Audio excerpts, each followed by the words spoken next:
What is up, ladies and gents? It is your friendly neighborhood BJJ podcaster, RAF ESPARZA, coming to you live from a lively 10th planet. Now, you would say to yourself, Raf, why would you do a show in the middle of open mat? And I say, why wouldn't you? This is exciting. We have so many people who are here and excited about ADCC, but honestly, they were more excited about Craig Jones Invitational. I did a poll at the beginning, know your audience. But after the nose spears, after the after parties, there's a lot of people here who are excited about grappling. We have screens in the background that are showing what is happening at the ADCC, as well as I think we're showing yesterday's Craig Jones Invitational to maybe confuse some of these people. I think we figured they're pretty drunk. So just at the event, they're like, is this happening now? Yes, it is in your head, bud. But I'm joined today by some friends. So if it does sound a little bit louder today, just know that is why. But first, let's say hello to our longtime good friend, one, Tim Freeman. Tim, how are you doing, good sir? I am being propelled through the rest of the show today by the energy of all of the folks around me. I'm surrounded, literally surrounded by an island of grapplers on Sunday morning here at 10th Planet Las Vegas. I'm stoked to be here. I'm stoked we're going to see the finals.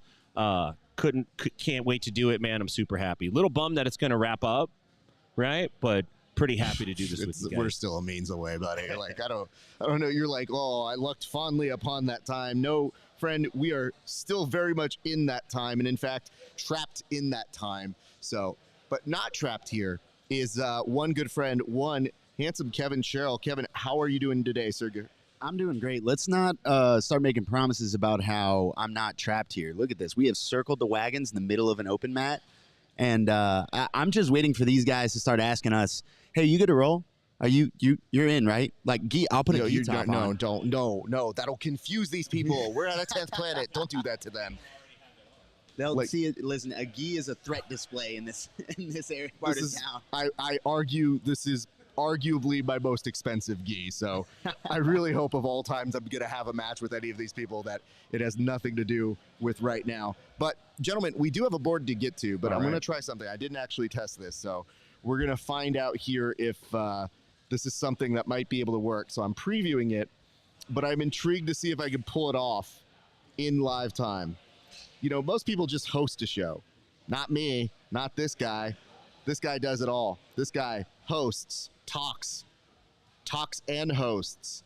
Raf sings. Sings. Fuck it, we'll do it live. I haven't heard you sing yet. Oh, you wait until my voice is more gone, sir. I want to hear We're about to hear low notes unheard of before. And, you know, the codes are a suggestion here, I see. Yeah. Oh, yeah. I do want to point this out. So yesterday we were able to show some demonstrated moves, but right now I kind of want to give you an idea.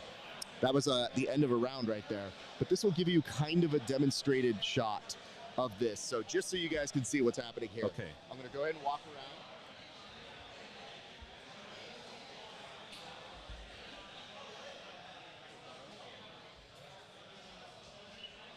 So right here, you're going to see just kind of an idea of how insane it looks here at 10th Planet. So if you're wondering, where are all these voices coming from? What do our friends sound like? This is essentially what it is. Like all of these people could not care less that there is a set up here. And you know what? Some of them are starting to figure out that they're on camera. Yeah. Right. I'm not telling who's who, but you get to see the idea of everybody here being a part of the show. And then you can see our setup right over there. Yeah. All of us fearing for our lives on the broadcast island, the ADCC island that is over here. What's up, sir? I'm very excited to see what happens when they figure out that they're on. I mean, obviously they see something is going on. When they realize that the camera is moving around on them, we're going to see some people go flying. Maybe we should tell them that's the giveaway, is they have to win. Ooh. I want to see a highlight. We should create a bracket right now and make them fight for our Last attention. man standing. I mean, I like it. I'm into it. So look, listen, I'm pre-sold. Let's go. Thunderdome is. This is me. This is me, everybody. This is us. And let's bring this camera back to us. Pull in right this way. Back to Papa Bear over here, RAF ESPARZA. Oh yeah, we're seeing that. And then right over there, see, look at this over on our side. We've got our gentleman over here. And then guess what? That's not it. You're seeing handsome Kev from his other side.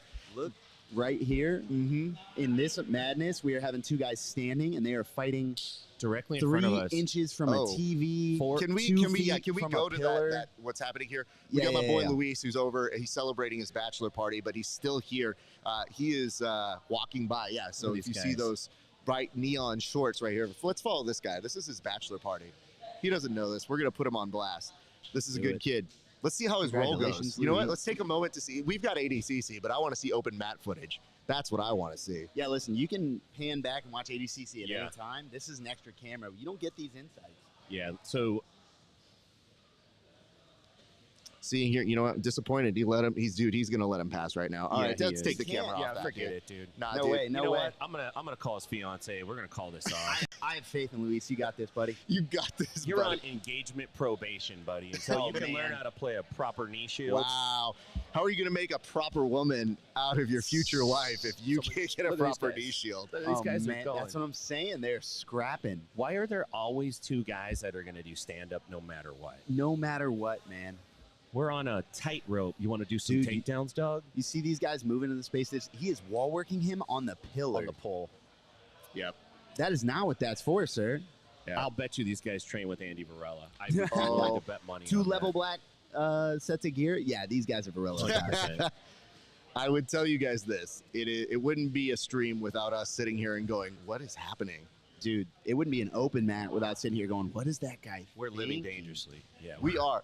So, Kev, I asked Tim if he was fearing for his life yesterday. Are you fearing for yours? Currently? Yes.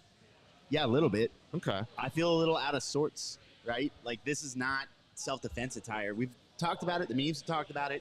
If you need to defend yourself and you're a no-gi grappler, you need to strip down. I got to drop to shirtless. And I don't know if I can do that in time. Okay. I've let them get too close. One might say. Yeah.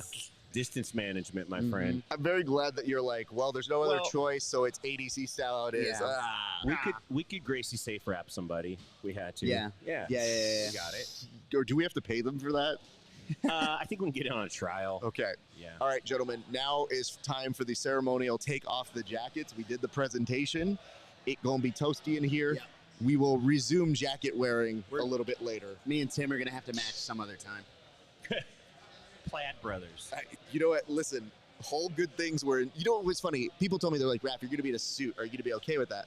And I said, if we're in a studio or we're at a gym, I'll live through it. I'm a professional. But did not expect to be joined by 100 of my closest new friends. Right. So, 100%. all right, here's what we have to do. We have to talk this out. We have a board. We'll get to it in a second. But we're about to lose our TV. We got to get somebody on that corner. Yeah, dude. this is Isaac's new job. Isaac, I'm going to have you just guarding. I can't. Literally tried to Uchimata him. This is wild. My guy. Like, listen, we're all about that jiu-jitsu. Like, if there's a window or a glass mirror, dudes are going to get right up on it. If there's a wall that could be kicked through, they're going to kick through. It's like Smash Brothers, man. Like, the environment is part of the game. I feel like everybody saw the pit and they said, this is a great idea. This is training for PGF, basically, right? PGF practice. Let's hope not. I don't want to be this close to the action at PGF. I am nice in our secure little island. Don't bring a dog then, because they're apparently homing beacons. Yeah. Okay. So back to the matters at hand. Well, gentlemen, before we kind of advance the board, we need to collectively come up with some ideas. And the ideas that we need to come up with are as follows.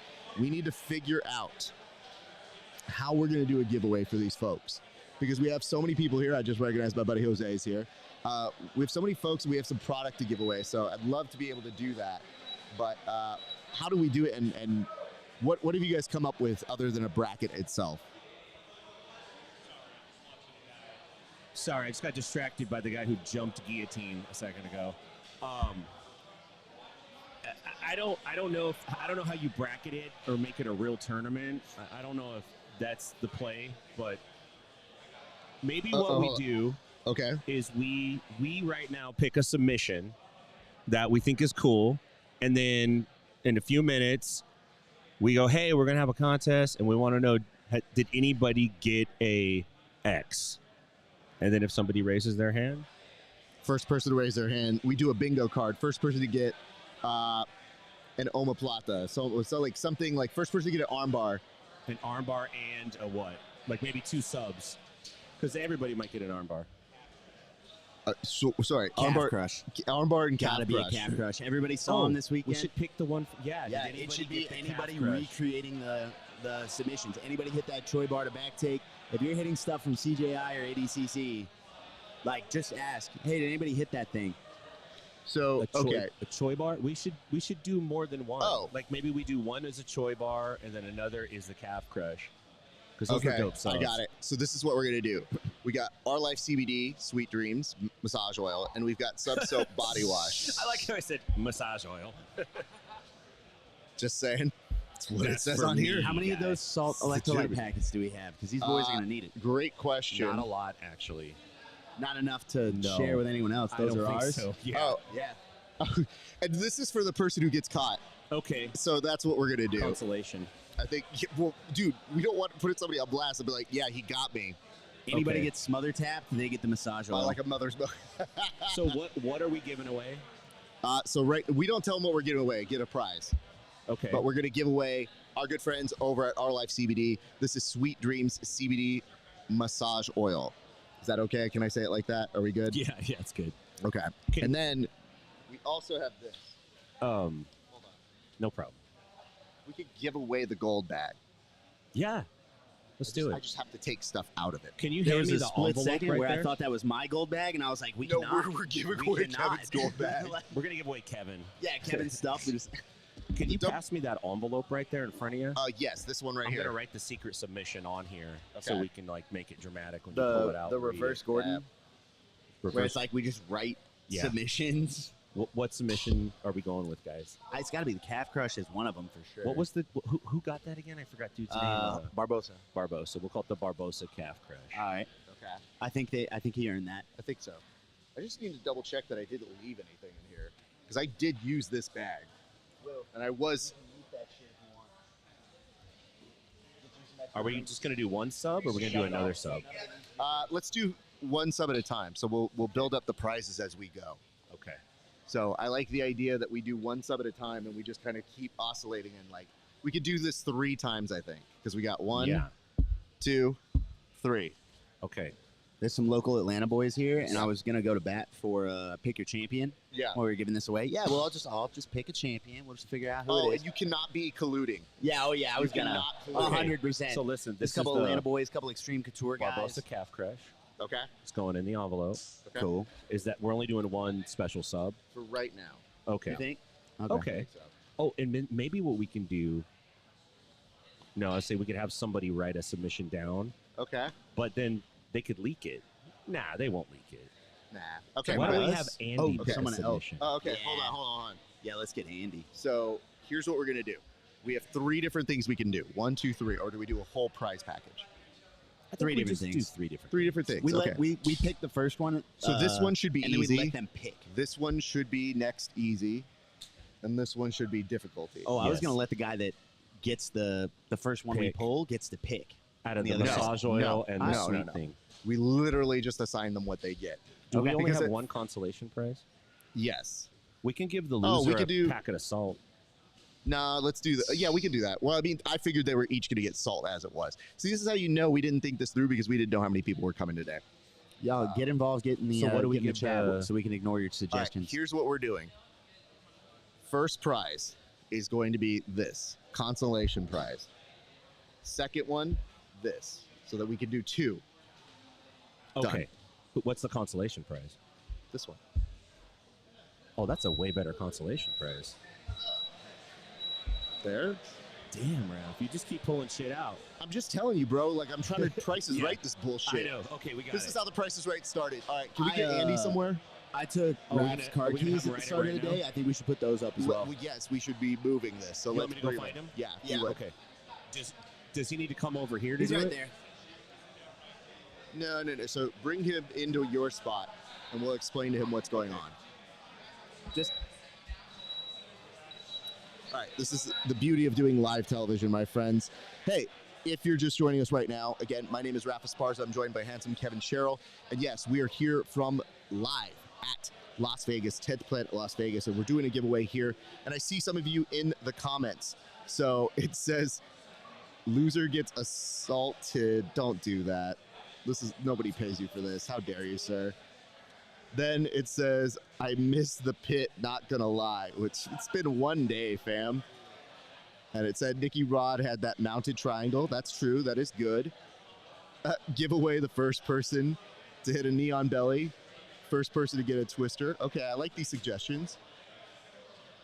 And, oh, wow, that's cool. I like that. This is some good inside intel.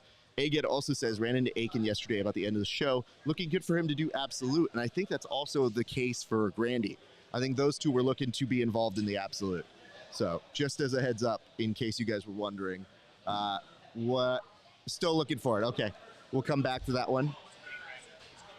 Okay, and it says it's going to be emotional if Lovato finally wins ADCC gold. I mean, that's the way to walk off home run. You know what I mean? Like, if Lovato ends up doing that, what is this? What the fuck is this extra shit? It just come to like a bunch of big. Oh, we're about to see a twister behind us. Uh-oh. I don't know that I can get. Oh, nope. I can't get that full angle, brother. We'll come back to it. And as I'm going through the rest of these comments, it says, I hope PJ and Ryan Aiken can do the absolute. I mean, we'll see. We'll see. And I also know this. Yes, Griffin, a.k.a. Griffith over Big Dan, was huge and legit. That was a big one. And it says, Rocha and Lovato, oh my God, you're so right. In the finals, have to think CGI helped them get a last chance to go out on top. I mean, possibly. Let's hear it for the olds. You know what I mean? Like, that's some good stuff going on right now. Yeah, we were talking about how you might age out of certain tournaments. Apparently not. Not in that division. Nope. You be okay in that division. So there be that. So very excited about that. I'm just, I'm so worried. I'm going to have you go through this bag to make sure I didn't leave anything in it. So we'll do a nice little, it's just very demonstration of how great this bag is. It's just, as I go through all the features. It's so funny because it was something that I was going to use. 3 minutes? Okay, take a seat until he comes in. What? Oh, we have 3 minutes. Oh, okay. Well, welcoming to the board, he wouldn't be participating in the topic, but we'll fill you in. Hello, Andy Varela. How are you doing today, good sir? What's up, guys? How are you? Very well. I have to realize that now as we have to kick you up because you are always so smooth with the voice. My man, how did it feel to be in the pit? It felt great. Felt like you're stuck in a Coliseum trapped, and that feeling's cool. As opposed to other things you competed in, like, is the pit something more of something you want to be involved in, or would you rather go back to a regular mat after having that experience? Nah, when I first saw the pit in general, I knew that, like, I wanted to compete in there because it just adds such a different game, you know? You can't run, you're trapped inside, and then you could use the wall to do cool shit off of. So I think I like it. Was it difficult in that you had somebody, you were matched up very well, but you had somebody who was very okay with pulling guard, and it kind of made it difficult to go off those edges of those mats? Yeah, it wasn't the best stylistic matchup for me. Their team knows how to deal very well with my game, and I could feel it. Like, I could hear Dima calling out everything that I want to do before, like, I even make it happen. And so yeah, I mean, just the stylistic matchup in general was just hard for me. And yeah. Here's the good news, though. Every time you show up, we know it's a guaranteed success in terms of getting people excited, getting people motivated. When people knew you were going to be involved in CJI, it was so great. But you were almost a holdout. We weren't sure if you were going to be doing CJI or if you were doing an ADCC. What made you compelled to go the CJI route? I was struggling with a lot of, is Mo and the whole situation gonna do me dirty in the long run? And at some point I was just like, fuck it, I gotta do what I actually want to do. And yeah, I kind of just made the jump.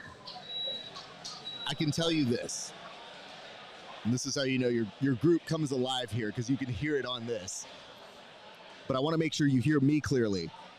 wherever you compete is always going to be interesting. You are an excellent grappler, an excellent competitor. I don't care where you are. You'll always have our attention, our appreciation for what it is you do, because people see it as just one match, but the prep that you go into it is so intense, so fun, and at the very least, you're always somebody that we're going to have eyes on. So please just know that even though it may not be the result you wanted, doesn't matter, dude. It's one day at the office, and I'm so excited to see you back at the pit in the near future. But here's what I want to ask you. We want to do a giveaway, but you know your guys better than I know your guys, okay? So what we're thinking of doing is we're thinking about putting something in an envelope. We get a submission, and we say first person to bingo this and get this submission, we give away prizes to. Okay. Now, we won't tell everybody else, and you aren't eligible because you're too good, and you know these guys' weakness. So if you were to pick one of the submissions, and even one that you saw from this weekend, what would you have picked that you think somebody here is capable of getting but might be difficult to hit?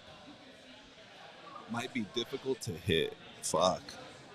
Doesn't have to be super difficult. Like, it's not Straight you. ankle lock. Like, we're not asking for them to fly off these walls. Straight ankle lock. Fuck. I don't know. Let's make it. It's because there's a lot of visitors here. There's actually not that many of our students here. There's a few of them, but yeah. I know you're watching these people, so I know what's happening. Let's just pick a submission that is good, but might be difficult to actually get. Okay. Let's do a side triangle. Side triangle. Copy that. Like that's a good submission, but a lot of people might not be thinking about it a lot. So let's see. How long do you think it's going to take before somebody hits a side triangle? I mean, I hope not long, but Clarification: these guys are not going to know they're hunting side triangles, yeah? Well, no. What we're going to do is we're going to announce it. We're going to tell these people, like, first person to get this will get a prize, and we'll see what happens. I love It's this. a science experiment. Someone's we'll see what getting happens. posterized. We're putting a bounty out publicly, and everybody's going to look across the way and start looking at All right, I like this. Okay. Let everybody know we're looking for a submission, and if they get the submission, then they get a fucking prize. What is it? 50K? You know, I may look like I roll deep, my friend, but as you can tell, we're at a gym If it's 50K, in the middle of an I'm open taking- mat doing a studio. But If it's no. 50K, I quit, and I'm taking my shit off. So what we're doing is we're giving away some of our sponsor prizes. Obviously, this is prize 1, but prize 2 is going to be one of our gold bags right over here. So we want to kind of amplify it up and kind of give the back to the folks who are very kindly giving us their space on the mats. No, I like that. Yeah. But Andy, I'm going to let you go here, brother. But are you out here to destroy people at the open mat today? I woke up and I thought I was, but then I was like, I showed up and everyone's so nice, and I was like, you know, I can't do this till the end of the day. So I'll do it to my teammates tomorrow. You know what? Honestly, I still may be around, and I was going to come through. But now I know. No, Andy is in kill mode. I don't think I should show up around 10p. So, Andy, again, we got mad love for you. I can't wait to see you compete again. And you know what? We said this the last time, too. After you had your ADCC moment, you buckled down, you came back in, you dialed in, and you won the PGF. Yeah. Here, you had a great moment. It was a tough match, but I always know you bounce back to something better. So I await what the better is because I know it's coming, sir. So much love to you, brother. Thank you, bro. Appreciate y'all for having me. Fuck everybody. Don't leave on that. All right. Andy Varela, everybody. Jesus Christ. I like that this dude's like, fuck everybody. Fuck you over there, party over here. All right. So who's going to be the one to make the announcement? Explain the rules. I'd love to do it. Okay. The rule is this. At the end of the next buzzer, you get up and tell everybody, hey, everybody, we got a giveaway we're doing. The way it works is we're doing 2 giveaways. So Andy gave us 1. I think we'll do Andy's first. Whatever's written in this side, yes. Just be like, we have 2 What submissions exactly does in he this mean by that? envelope. Side triangle. Yeah, there's a hitting a triangle off the side of the body. There was a little race. Do you know what Ruotolo had Nolfin at the end of their first round? Oh, yeah. Side I triangle. got you. I see what you're saying. Like from the crucifix position almost. Kind of. Yeah. Kinda, sorta, So yeah. you can feed into that. A lot of people do it off like a Kimura. Do you think that or that should be this prize or this prize? Well, I think Andy should be the big prize. Okay, so then let's do that one to start. Okay. Let's do So the what we'll do is we'll put that in there. We're going to say our first prize is this, but you don't tell them what the prize is. You just say we're doing a giveaway for whoever hits this first. People are Is familiar it with Andy's submission prize in or an the envelope. other prize first? This Andy's first, right? Oh wait, No, do No, the other it's prize Barbara's. first. All right, cool. Yeah. And Okay, I'll say this is you. This is your you big guys are moment. familiar with this. All right, so this is handsome Kevin Sherrill. Are we gonna get a cam is on going him? up Or? right now? No? I don't know that I have a camera. Let's see how this goes. We've got a submission to the envelope. We're going to be looking to see who hits it. Not going to tell you guys what it is, but we have a prize for the first person to hit this submission. There's a relative degree of difficulty for it. Go try and show out. You highlight on somebody, you might get a little prize. That's the one that I like to do. Wait, what's the submission? Did you tell him the submission? You gotta tell him the submission. Tell him the submission. Tell him the submission. Pull it out. No. Fuck it. Let him have it.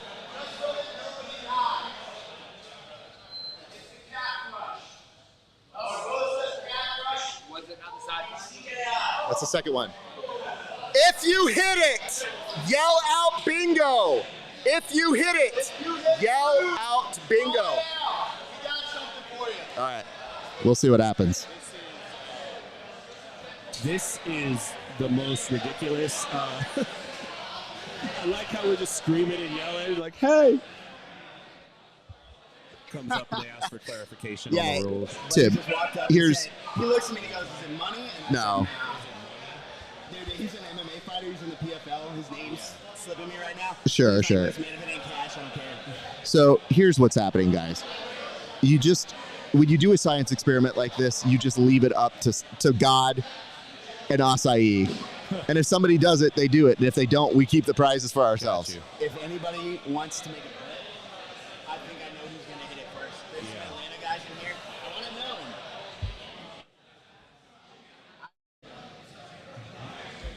If anybody wants to make a side bet, I saw the look in some guys' eyes when I announced what the submission was. I wasn't planning to tell anyone. As soon as I said it, some guys' eyes lit up and they started looking for a victim. I have to say, there's a guy named Officer Grimy out there that I have odds on favorite. He might hit that. Yeah, So I saw him in. I want to get some eyes on that. which one? Oh, big yeah, boys the right corner. next to the TV. Yeah, no, I mean, Isaac's permanent job is just being there now. Isaac is the bouncer. All right. Okay. Yeah, he can definitely catch that 400 pounds. Let's see what comments we have here as we have been taken away a few moments. Yeah. So, finals are, to be fair, this is Casey's house. And it says finals are Diogo versus Baby Shark. I'm sorry, Diego Pato. I'm just going to have you on watch. No, but I mean permanently out there. And then Mika Galvo versus Wagner is your next final. Giancarlo versus J-Rod. Wow. Dude, That's a great one. that's solid. That's the one. I think that's the one to watch right there, man. Yes. And let me see what else I have for us. We also have Duarte versus Lovato. I thought it was. Wow. Wait, I thought it was. Did Cyborg not get it? I think he lost to Duarte. Patchy, yeah, I didn't know he was here. You want me Oh, to snag him? He's buddies with Reese. yeah, of course. We can Yeah, talk with his you. coach All right. also coaches at Lima. Last couple things. It says MacTube has been doing yeoman's work in here in the chat. Yes. And it says Kevin. Oh, no. Kevin he just bounced for a second. Yeah. I'm bringing a rash guards and shorts after work. Be ready. Big 6-month wipeout. We'll make him aware of that. Philippe Pena versus Luke Griffith. And it says respectfully, by the way, that's the nice follow-up here. And it says Helena versus Anna Carolina. And, of course, Rafaela Guedes versus Nathaniel Date Jesus. Great. Good stuff. Thank you so much for that. So much stuff. And it says Kendall just beat Campo for bronze. Huge moment for her. Oh, yeah. Big congratulations to Kendall. Much love and appreciation to her. And just in case you guys are wondering, you may think like, oh, you know what? It sucks. We need to be more attentive. We need to be more on it. I'm going to remind you guys there's still an absolute. Yeah. So there's still so much jiu-jitsu in front of us today. Right. And So- we're surrounded by a bunch of dudes that we actually have to stay pretty focused on exactly what's going on. Nobody has actually called us out on it. I just want to be ahead of the headline. But yes, we are having a great time here, and we thought we'd spice it up. So, Yeah. there be that. And we are entertaining ourselves as we go. Yeah. But as soon as I think Kevin gets back, we're actually going to go back into the board here in a second. But Tim, what thoughts do you have on this very busy looking ADCC Sunday, sir? I'm happy for ADCC. I want to see ADCC succeed. I think there's room in the landscape for ADCC for sure. I would just like to see some changes made. I think ADCC has a little bit of an identity crisis, and they need to figure out who they are and what they're looking to do moving forward. And I think they'll make that change. I think we're going to see some positive things come out of this. So, that's kind of the biggest takeaway. Match-wise, I'm really interested in Giancarlo and J-Rod. I think that's the most compelling matchup on the card right now. I want to see Gordon and Yuri. I think that's exciting. We got an update. I sent it over to you. We could patch it in when we get a chance, but we got an update from one of our good friends just from the stands there. And it's just, the energy's just different. It's just not the same, Yep. So, are we sliding someone in here? I don't know. We're going to find out as we go. So hold on here for a sec. This gentleman hit the calf crush. He did. Oh, We already have a winner, 1 round in. Okay. Well, here's a different thing. He's very sweaty. Come on in. Let's not have him. Well, hold on. A little too sweaty? It is sweaty. He's going to be here with the suit. So I'm with the suit, dude. Nah. This man's a champion. We give him the space. if he is a champion, let's be very clear. But let's drape that over.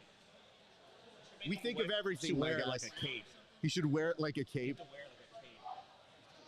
This is his James Brown cape. Sir, go ahead and take a seat here and join us. So, let's start with this. Can I get your name, please? Yeah, so my name's Jose Escobar. Jose, what did you just hit right now? I hit that calf slicer knee. So, let me ask this. Is that something that you normally hit? So I play in we call it the Vinny control. So we're you're sitting in that position a lot. So shout out to one of my coaches, name's Bendy Kashmir, but we play in that Vinny. Bendy? Yeah. So wait, you're local? Yeah. Aha! I knew it. Andy was like, hold on. I have to do Andy voice. I don't know if I have all my guys here. I've only got so many guys. I don't know if they'll be able to get this. We'll see. And yet, here we are, a 10th Planet local himself. Sir, when you heard that move being called out, did you think, I got this? Honestly, I was just let me go for broke and just hunt it as much as I can to see what happens. So it worked out in my favor. Hold on. Go for it, Tim. Once you heard the submission announced, did that influence who you picked for your next round? Did you grab some rank white belt? And you're like, hey, come over here, buddy. No. I actually grabbed one of the guys here at the gym. He's a brown belt. He's really, really tough. Oh, snap. Okay. Oh, you went the opposite side. Wow. You said, give me somebody that is difficult. Yeah, I mean, why not, right? We're here to have fun. Yeah, I agree. We're here at church for I a mean, reason. it's just... Okay. You're saying all the right stuff. Yeah, we get it. I know. We're very happy that you won here because you are the right spirit, the right body. Are you mad that we're taking you away from rolling right now, though? No, I mean, it's cool. This is a cool opportunity just to hang out with you guys and, get to talk some jiu-jitsu, so why not? Do you feel like we're in the way, or do you feel like we're just right? No, I think it's cool. It kind of adds a different level of, I guess, intensity, right? Everybody's out here trying to put on a show. It's cool to have, you guys in the building, so it's fun. Well, it's Thank very you very nice of much. you to say. And also, check is in the mail, but you've already won, so there was nothing that you were going to win more or less. But here's what we wanted to do. So these people paid for us to be here today, so we wanted to take care of them. So we have some prizes for you. So here's what you get. You get the Sweet Dreams CBD massage oil. Do you use CBD? I do now. Do you use massage oil? You get to use this. So A+, this is part Well, one. hang on. Do you use massage oil? I don't. But you do now. But you I do do now. now. You also get some submission soap from our good friends over at Gold BJJ. Thank you so much for sponsoring this. You are getting that as well. Awesome. So that's good for after training here today, as a little heads up. Okay, and the last prize you also get here is this CBD natural oil. It is 750 milligrams. Can you do that much? I mean, we're going to find out. Do you partake in CBD at all? Every now and then, yeah. So hopefully we've just stocked you up for a little bit. Yeah. My wife likes to say, ooh, the stuff that makes me get on flights is available for us. Most of the time I take THC, but once in a while I do CBD. Okay, so what I should tell you is this. Tim, should we let him in on a secret? Sure. Okay, we're doing the second giveaway right now. Okay. You've already won once. Sure. I think he should know what it is, so he has a little bit more time because we're going to do it in a few. But do you want to reveal what the second move that we're looking to do? Can't tell nobody yet, though. No, we can tell him, but he Okay. can't tell anybody. You promise not to tell? Hey, yeah, cross my fingers, hope to die. You promise on Eddie Bravo that you won't tell? For sure. Okay. Okay. And that is written by who, Raph? Written by Andy Varela as well. So do you think you'll be able to get that move? I can try, yeah, for Okay. sure. I could I'm going to give you this packet of salt. I want you to put that in some water and drink it, and I think it'll help you get the move. I will for sure. Thank you, guys. And thank you, sir. I'm going to let you get back to the world. That was the exact length. Was one round. You're in and you're Appreciate out, you, brother. friend. Thank you, sir. Nice job, dog. Great work out there, buddy. Don't ever roll with me because now I know what you're all about. So don't do that shit, bro. I'm going to announce prize too. Yeah, no, let's hold. Okay. So, okay, good enough. All right, Kevin's going out there doing the Lord's work, talking to people, and he's giving the updates. I just love that this is.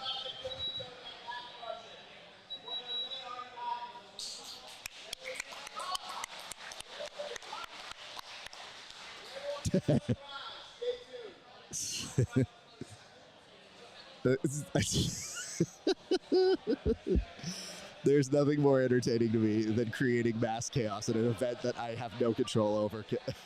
Kevin looks very much like a fifth-grade teacher out there trying to like get the cafeteria. Everybody. Excuse me. I'm going to hold up fingers next time and count down. You know what it is? Kevin does. He looks like this. He looks like he's going, you know, guys, reading is fun. We're having a book reading contest, Yeah. everybody. Get out there. Yeah. Yo, we accounted for the chair. We didn't. Wait, we didn't account for what? Oh, we need a paper This towel. is gnarly.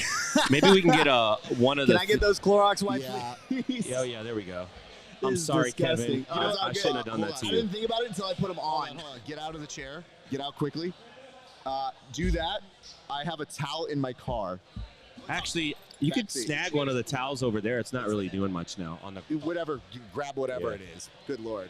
here, That's why I was so nervous about the. I'm gonna put the secret sub back, the new one. Great. Okay. Okay. So that's where we're at right now.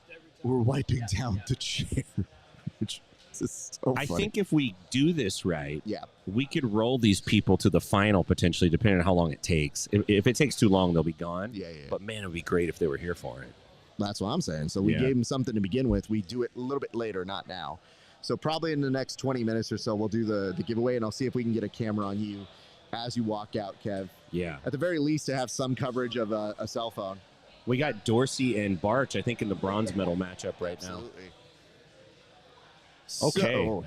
So, they mentioned on the broadcast just how this is the most people have ever requested to be in the absolute, so anyone's possible.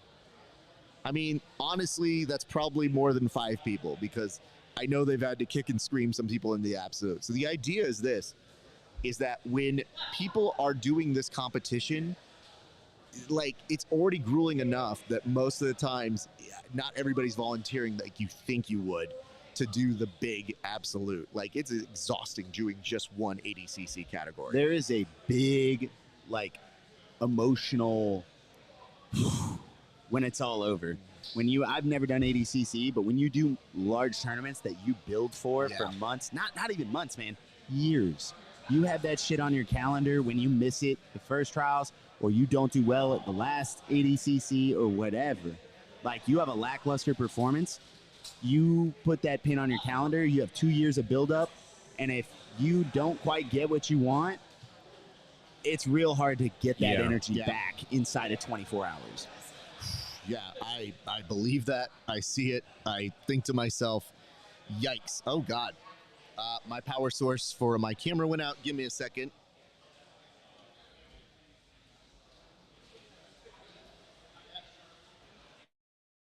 There we go. All right. It should be back on. As long as that's happening, I think we're good. All right. Yeah, you guys were Crowd noise. It's kind of hard to do. Normally, you want to try and mute one person at a time so that it doesn't get overbearing. But two things happening at once. Camera requires me to get up for a split second here. Okay. I also want to kind of comb through our comments on Instagram before we get to the main little dance here. Big props and thank yous to everybody who's been dropping in. You guys have been the best. Shout out Os Nation or Os Nation. Shout out Samo. Yo, yo, yo. Shout out Apache Warrior. What's up, brother? Good to see you, sir. But yeah, it has been a long journey into Yes, it has. that. And yes, PJ Barch now ahead 2-0. Very exciting. I mean, I like both of these guys. That's the hardest part about this one. Yeah, I like PJ Barch better, though. The Butter Panther. How do you beat that nickname? You don't. That's the Beautiful. best nickname in fighting. That's And it the makes best nickname in sense. You're fighting. like, oh, he is a Butter Panther. yeah, it makes sense. Elijah in on a heel hook. Look at PJ. Staring at it, scratching his nose, having a laugh. I like that PJ is the ultimate, like, I've given him this note. I'm like, you are the bad guy in Karate Kid look. Like, Oh, you're the bad guy yeah. in an 80s movie. And he's like, why do I got to be the bad guy? And I was like, you 'Cause- literally just stunted on someone There trying it to Got heel the is. hook tap. Look and at got that. your bronze medal. Congratulations, Butter Panther, PJ Barch. Man, you know what's so funny is I wish I could be happier for him. Like, Yeah. that look of just like, it's a bronze was just like, bro, you should take stock in it. It's still a fucking huge achievement. High expectations, man. Absolutely. Yeah. It's definitely having to get in that way. I also realized here, you guys have to remind me, we have to give this prize back on over to Jose. And I've also learned this. He has headgear, so that should have been the first clue. Yeah. I Yeah. should have known that that was going to be the type of thing coming our way here. Yeah. Sure. Oh, hell yeah. That guy's shirt is dope. Hello. Pure water. Who? Wait. Oh, hell yeah. Hold on. Hold on. Sir, what's your name? Gilbert Urbina, man. Gilbert. Thank you so much. Yo. Dude. I fight for the UFC, but I'm sponsored by Gelato Water. We're trying to take over the Yo, Gilbert, Okay. how do I get one of these shirts? That's dope. Dude. GelatoDrip.com. Gelatodrip.com. That's sick. Gelatodrip.com. Urbina for 20% off. Wait, code is, I'm so sorry. What's the You code heard name? the man. Urbina. Urbina. Oh, Urbina. Okay, no, hold on. I thought I heard Beaner, and I think it's just the Mexican me. And I was like, I am a beaner. He's no, I Damn, legit dog, thought, yeah, thought that's what it was. I was like, Brother, that's thank outrageous. you so much for taking care of us. Thanks, Yeah, man. thank you. Wow, Wow, thank you, that homie. is so kind. We got Hunger Games dropped in right now. Thank you, brother. What's that Instagram? I'm gonna get that right now. Gelato? Gelato hit him. Oh, yeah. What is the name of it Drink- again, Kev? Drink_gelato. That's the Instagram. I'm about to tag them. I appreciate that. I a am lot, about man. to hit him up about a gold package for our next show. Good Lord, man. That, you don't talk about sustenance coming in clutch right now. We just turned on the fan to give us some Coolidge, and we just got some gelato water, pure water. This is amazing. So here, Kev, at 12:30, that's when we're gonna do the next giveaway. So just so your heads up right there. What a wild turn of events. There's no way to have predicted anything that was going to happen here today or this weekend. So, yes. Crazy times. PJ just won bronze for 10th Planet and for PJ. And Yeah. it says, put PJ in a suit, and he's the big boss baddie in an 80s movie for sure. Absolutely. Yeah. Absolutely. I could see like a 55-year-old PJ Barch going full John Cleese and just tearing the sleeve. When you stop wearing sleeves, when you go sleeveless, that's kind of your clue to the world that things are going to get a little raw. Oh, my God. You know what I'm saying? Raw indeed. Raw indeed. But man, gelato pure water. This is so sweet. It's good too, It's actually. really good. It's exactly what I needed. Listen, water in a can is better than water in a bottle. Yeah. Facts. You know what? Write that down, everybody. That's a fact. Yeah, take that one to life. the bank. That's really good. So, Brianna St. Marie and Bia Mesquita against each other. I like both of these people. They've been very kind to us over the years as well. So, super excited to see how this one plays out as well. Do you guys have any inclination how this match will go? I'll start with you, Kev. I am a fan of Brianna St. Marie for sure. I have her. I mean, Bia Mesquita is the lady goat, but I really think Brianna St. Marie is just top to bottom a phenomenal jiu-jitsu artist. She's very well-rounded. The only issue we have is if you're betting on her is if it goes to overtimes, Bia knows how to win. She can wrestle. She's super physical, and ADCC judges love physicality. Not to interrupt here, but I will say this. I did see, I think Jose, our winner, somebody yelled out, is that a calf slicer or a reverse calf slicer? So he's out here just murking people doing that now. Yeah, He's feeling himself now. He's feeling confident, strong. He also is a winner this weekend, along with Cade and Nicky Rod. So he's feeling good. Yeah, he's feeling right up there with him. So, again, thank you to our sponsors. We want to say hello and thank you to today's presenting sponsor, which is Inverted Gear. Thank you so much for coming in. Yes. We know it was a last-minute thing, but we love you guys. We appreciate you. It has been phenomenal to have you guys as part of our show. And as you can see, I mean, we're bringing some smiles to some faces here at 10th Planet, and it's very heartwarming to see, but it's been a lot of fun so far. Now, gentlemen, I would say that there is a board to get to, but I want to stay on this match. And Let's then stay on it. I want to see if I can also take a short break for myself to use the bathroom. Yeah, no, At Raph, some you point. can't. Oh, You didn't well, wear a diaper? What are you doing, man? I mean, here's the thing. Kevin and I are dietied up, dude. I can tell you Be a guys this. professional. You can tell me whatever you think is going to happen. I can just press what's going to happen. Even if the camera follows me to the bathroom itself. This show must go on, everybody. Bia Mesquita is incredibly difficult to defeat. Brianna St. Marie is a stud, but Bia's, damn, man, that's a hard task. So, as a reminder, Kevin, I think after this next round, we make the announcement. Side triangle. This next round? Okay. No, I'm saying after this one just happening. Yeah. One more. Yeah. Perfect. Oh, my goodness. Yeah, I didn't realize we were going to let him know the submission. I thought we were just going to keep eyes on him. I thought it was secret sub. There's Yeah, no me too. way. It's too hard to get. No, so here's why you do it this way. So this is how you can tell I work in game shows. If you tell them the submission, there is the opportunity where somebody says, oh, I did get it. Oh, I did get it. As opposed to who got it first. Right. Who gets it first, Oh, rings good the call. alarm. Then this dude comes over. Yeah. Oh, look at Oh, this. my goodness. Hell yeah. Oh, my goodness. Thank you so this much. is far too nice. Fuck yeah. Thank you. I'm going to turn this so the camera can see it. Yeah, please. You know what? Hold on. Let me get that comment off the board. Do you mind? I'll go ahead and promo it. Thank you, sir. Oh, Thank you. My name's Rob. Rob? Yeah. Rob It's Esparza. Water. We're out of San Diego. We'll be, San Diego? You're closer to me that way. Okay, yeah. God. We're down in I'm in Los Angeles.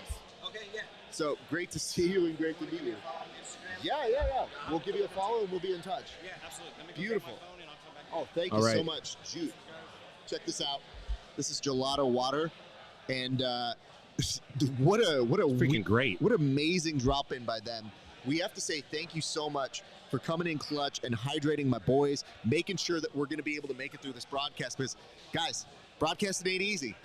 We are now on our, 17th hour of broadcasting? Yeah. At the very least. I might be off on the math. But we've been at this for some time, you guys. So I like that I'm holding it like it's a kid on my lap. I Like, know. get up here, gelato. We're water. like, somebody was nice to us.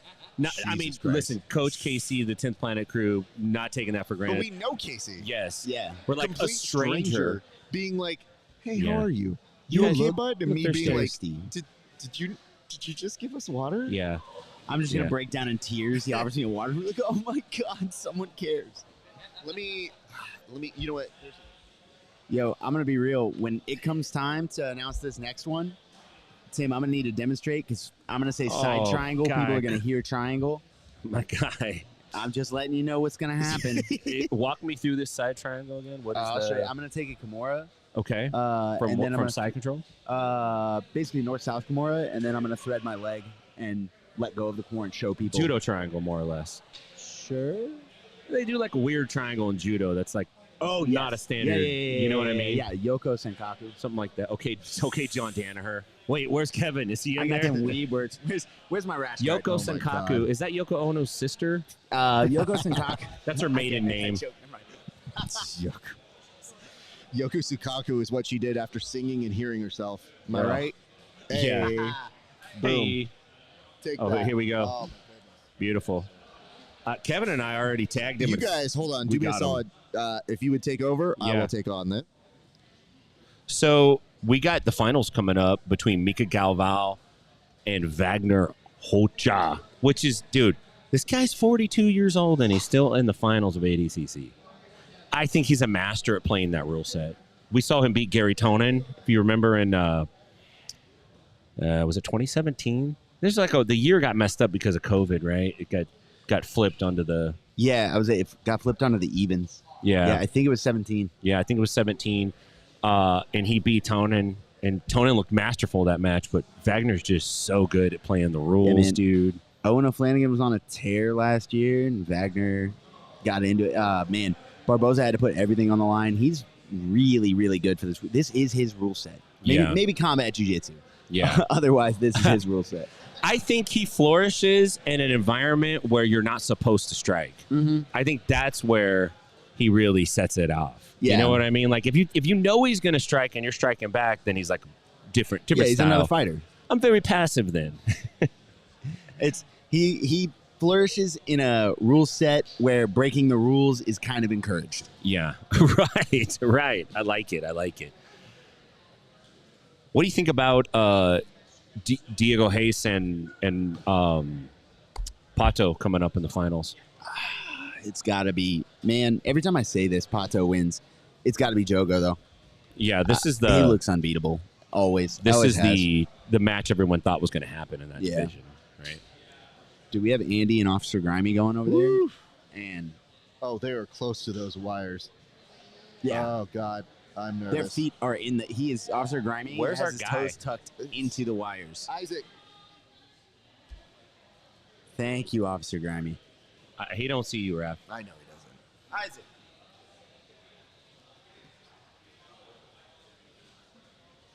They're killing the wires. Yeah, so We're gonna lose those wires. We got Yeah, the championship finals. Go put Andy in his place. We'll see how that plays out. Andy, I need you to calm down. Hey, man. Andy, I know you think this is your gym because it, literally is your gym. okay, you're on, Kev. Kev, this is you. I'm actually going to take a camera and just get it. Okay. Actually, no. You guys have to go. Fuck. Oh. Hang tight, guys. You gotta say it louder.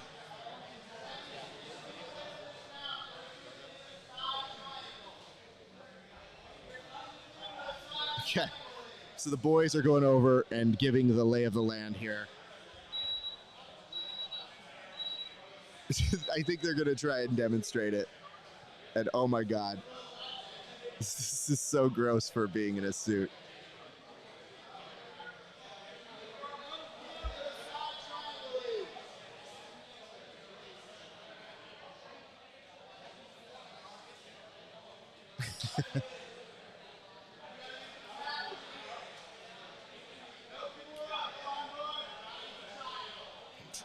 So they just did the drop in. I think they've absorbed about 10 pounds of sweat in them. Ladies and gents, we do have a guest calling in right now. We have a friend of the show. Nathan Hadad will be joining us right now in just a second. So hold on, Nate. I'm going to get you in just a moment. Gentlemen, I was just saying we have a friend of the show calling in. Okay. And I just need to make it so that he can be on here. So I'm putting him in preview. He's currently in the green room. A nice little reminder, thank you to all of our sponsors for making this possible. We have had a blast here today.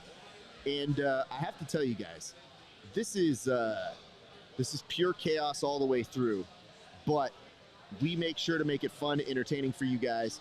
And man, it is always good to see this gentleman. He was a standout as well at the PGF. all-around good dude, an intense grappler in his own right. And I would tell you this. You're not talking about Kevin. Oh, is Kevin here? Hold on. You did the PTF, Kevin? I just always laugh whenever I say this to people where I say, you know, we have a lot of friends who are very skilled at being technicians, murderers. My man here is a quiet assassin and somebody who I've always been very entertained by. So very excited to bring him on the show. So give me just one more second and we should have him up here. I may have to cover one of you guys because he is nope, I'm going to be able to do it a different way. Okay. I think I have the way to format him in. Let's go, baby. All right, here we go. He'll be covering the board, but he has been watching profusely throughout this coverage, and I'm very happy to bring him on. You know, we know him just as Nathan. He's just a beast, and it is great to have him joining us for coverage here. Nathan, how are you doing, sir? What's going on, guys? Good to be here. Brother, how have you been enjoying this massive weekend of jiu-jitsu and MMA and everything that has been going on, sir? Man, it's been insane. Like this has just been the best weekend ever for grappling. Like CJI, ADCC, it's insane. Like it's the best party for grappling that we could ever have. So it's been pretty fun to watch. Have you gotten enough sleep, or have you been staying up all hours of the day watching this stuff? Man, the first night of CJI, I went to bed like right after Hanato and Tommy because here it was super, super late. Like in Kentucky, we're 3 hours ahead of Vegas. And so it was super late, went to bed and woke up and picked right back off. But I was like, I got to at least watch Hanato and see how that goes. And then I'll pick it back up in the morning. But it's been late nights for sure. Did you have any results spoiled for you by the time you woke up? No, dude, I was super like, I'm not getting on any social media. Like, I'm not clicking any text. I turned like Instagram notifications off. Like, everything was completely, I had the YouTube for CJI like pulled up on my phone. So, like, the first thing I did as soon as I got up was like start playing matches because I didn't want to know until I was caught up. So, I did a pretty good job, thankfully. Good job to you. I don't have the restraint. I usually get spoilers like, whoa, and just go like, I'm an adult. I'm fine. It's not going to change anything. And honestly, you don't appear on camera as much. I mean, right now included, of course. But normally when people tell me they've lost, I try to always stone face them as if to say it's neither good nor bad. So knowing some of that information is like, did you know I lost? And I go, no. That's terrible. Or if they won, did you know I won? Yeah, of course. Everybody knows you won. You're winning. Congrats. So I guess the question I have for you, sir, yes, we do have Luke Griffith and Felipe Pena on our screens, but I should ask you this. What match garnered your attention this week? What match were you obsessed with, or were there one or two that just said, man, that was it? Man, I mean, there were a few, like, it's interesting to see teammates go head to head. Like Big Dan versus Luke was a good one to watch. And like I've trained with both of them a few times each. Like they're just monsters in their own right. They're massive humans. And they're both super technical at jiu-jitsu as well. So that was one where it's like, it's interesting in its own right. Like even if they weren't teammates, I'd be interested in that match. But then like, obviously they're training together all the time. So them having to go into ADCC and compete against each other is pretty nuts. And it's interesting to note, too, like the final setup with Felipe Pena and Luke Griffith. Like, I was looking at it, and Luke has had, I think, less mat time than Felipe's overtime match with Gordon. Wow. Like, he has not been on the mats that long at all. So he's going into the final super fresh. Like, I'm sure he feels great because all of his matches have been, like, quick submissions where not that he didn't have to work. Obviously, I'm sure he's working hard, but compared to Felipe going like almost the full round every single match and then having that long super fight yesterday, I'm sure his body's taking a toll. So I'm curious to see how that goes and if Luke can bring him into deep waters, and we'll see what happens. I have to say, I was expecting a few things. I was expecting great analysis from you, sir. I didn't know we were going to get stats nerd Nathan joining us right now. coming in with the facts and spitting out like, yo, I don't know if you know this, Raph, but statistically he had more time and mat time than this. And I was like, wait, where is this coming from? Like, bro, let's get you on even covering shit for us right now. Thank you, sir. Let me ask you this. Oh yeah, of course, man. It's easy. So the question I was going to ask you here, sir, was, and it's very simple. Do we see you in a pit? Do you want to be in a pit? Like, does this whole weekend get you hype? Are you trying to go out there and jump off stuff and triangle people right now? Like, where are you at as a competitor watching all of this jiu-jitsu? Dude, I mean, I'm sure Kevin would say the exact same, but like, I'm having so much FOMO, like seeing all these dudes that I've competed against, and like, some of them are friends, some of them are old, competition rivals, whatever it is, and like going out there and competing. I'm like, man, like that, it's like the biggest FOMO ever. Like, I want to be out there so bad. So yeah, I'm like itching, like, all right, next year we're getting in one of these things, because yeah, seeing all these guys that, again, it's like trained with, fought, been teammates with, whatever it is, it's pretty cool. Yeah, I mean, I've had to tell Kevin he can't get out 100%. I've had to keep Kevin from even getting out to this open mat that we got going on behind us, and it has been rough. Tim, did you have any questions for Nathan while we have them right now? Nathan, what would you like to see in terms of the pit wall moving forward? Like, do you think that's something that you'd like to see just in CJI, or is that something you'd like to see in other formats? Because the big buzz that a lot of people are talking about the pit is like, this is it. This is the way. Nobody can go out of bounds. Like, you can kind of grapple off of it, which is kind of cool. We saw some cool grappling off the pit wall. And a lot of people want to see the pit wall in PGF. They were suggesting it during season 6. How do you think that would impact other events and formats outside of CJI? Yeah, I mean, I like the pit. I think it's a cool way. Like you said, it's a really cool way to deal with out of bounds. What I liked about it with CJI is the mat looked huge. Like, it was kind of hard for them to go into the pit wall sometimes, which was nice. So it's like, it deals with the out of bounds without being so close.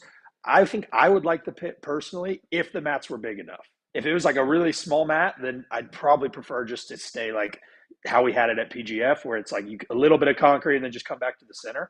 But I like. You said a little bit of concrete, watch, even in karate combat, and then come back to the center, guys. Remember we went into the concrete there, Kevin, a couple times. 100%. I can remember like defending the back take, doing my damnedest, and going, you know what? I'm just gonna have to get a little taste of the concrete. It's all right. I need a little room to work. I gotta get out of here. Yeah, the concrete is a little challenging, but it makes it fun. I just like the idea that if you were in construction, you'd be like, well, what would you like here? Just a little bit of concrete, just it's just enough where somebody could get hurt permanently if they dropped off accidentally. Oops. A tasteful amount of concrete. But Tim, on your side though, as you're watching this and you're looking at somebody like Nate's caliber, like, do you feel like it's inevitable for him? Do you feel like he's got somewhere next? Like, where's he going to shine? Do we just send him? Do we try to get him into like karate combat, doing the pits and missions, man? Oh yeah, I think so. I think the game right now, if you're a talented grappler such as Nathan or this gentleman sitting next to me right here, is to do as much of these as you can. That's the game, because to be real, the spectators don't care that much about wins and losses. They want to see you entertain. They want to see you get after it. Even if you lose hardcore, they feel that. They want to feel something. What they hate is watching two dudes lean on each other for 8 minutes or 9 minutes, or wait till 1 minute left in a match and then try to put it on. They want to see guys get after it. And that's my advice for anybody out there. Like, that's what I want to see Nate do. Do it all, man. Because CJI, it's all auditions for these bigger shows, and they're going to call you.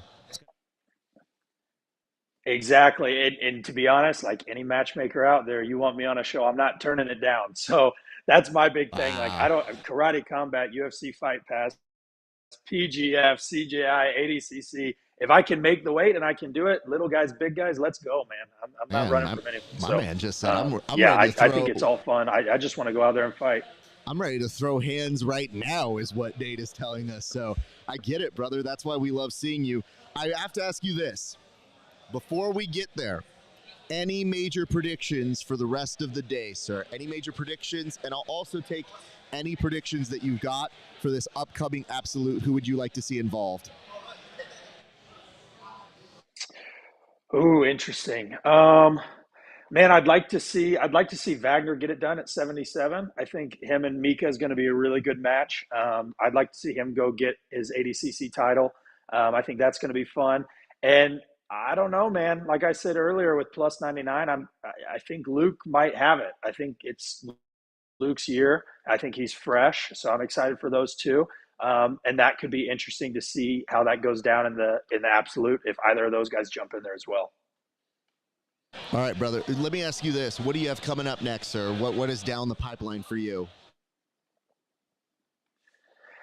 Well, I'll probably hit ADCC Chicago in September, just depending on dates if that lines up. And then I got a few things coming up that I can't talk about yet, but wait, hold on, no, few things on the horizon. So you guys will be seeing every me time soon. somebody comes on as a guest, they're like, I can't talk about it. I was like, we're here to talk about Listen, something. boys, And then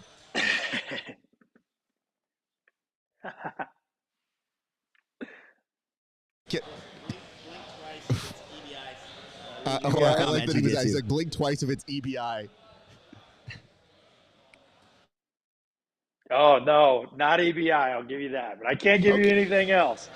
I can't give you anything else. I can't give you anything. Let me look directly at you, young man. I'd like to think we were friends. I'd like to think you were nice enough to call me. You come into my virtual house here. I just want to tell you this, buddy. I appreciate you for taking the time to call us. If anything happens that you want to chat about, you're more than welcome. We have a direct line. But my man was on time, and we delayed our start time so that we could kind of accommodate.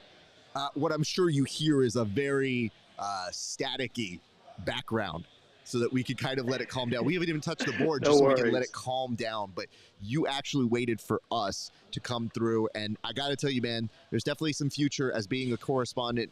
If not for us, I think for other people in your future. So I hope that all is going well on your side, dude. Don't be a stranger, especially if you make it on out to LA or visit my buddy over here in Nashville. We got mad love for you, dude, and I hope all is going well today for you, sir. Yes, sir. Likewise. It was good to see you all. All right, brother. You enjoy the rest of your Sunday, sir. Talk to you soon. See you guys. All right, everybody. Nate coming through clutch for us. Preach to that guy. Good kid. I enjoy him a lot. So yeah, he's a cool dude. He's definitely like that fighter's fighter. He's like, I'll fight it. I'll fight anybody. I'll fight any rule set. Like I believe it. 100%. Like every time I bring up that question, it is somewhat cliche, but I like bringing it up for this reason, which is I want to give him a chance to get that forum of people remembering. Put that kid in stuff. Yeah, he's a long body type, which is good for a number of different weight classes. That makes you think like, yo, he could be at play at this division and still be a danger. Yeah, he's a points fighter that hunts subs, man. Like he can fight in a variety of rule sets. He's got the body type for it. He gets after it. Yeah. And he seems like a pretty good dude too. He's super chill. Yeah. That always helps because jiu-jitsu be a crazy sport, y'all. Yeah. And so I think they're doing a post-interview with Felipe Pena. He pulled the freaking win off, and Griffith looked like he was whooping him. He did. Griffith had him in a lot of trouble. I didn't even see the submission. We were talking to Nathan. Yeah. And I looked up, and Griffith's head is in his hands, and Philippe's celebrating. I'm like, what happened? I mean, I'll say this. If you're looking at the comment section, so I don't know how we say this, but Noah came through and said, new wave for the L. I mean, you ain't wrong, but cold-blooded Noah Chen here. Wow. I mean, the weird part is, and I have to be honest, I don't know that they would say it any different either. I think in their rooms, job didn't get accomplished this week for New Wave. So it's not even a diss. It's just that's the shit they say to each other. Danaher's throwing a fit tonight. A hotel room is getting trashed. Danaher had a special rash guard ready for tonight, not wearing it now. Bro, it's unfortunate to see Luke Griffith get demoted to the junior team. But, think he think clearly wasn't ready. Do you think the new wave guys are just going out and keying every Mazda Miata that they see? It's like any Miata gets it on site for a Miata. It's like, yeah, you know what it is? They're definitely hitting ex-girlfriend status right now. It's like, yeah, you don't tell me what to do, I tell you what to do. This is my hot body, and I will tell you this. I'm not saying it's quiet here, but things are slowly calming down. Yeah. So I guess the question is, do I keep the backpack or do we give it away?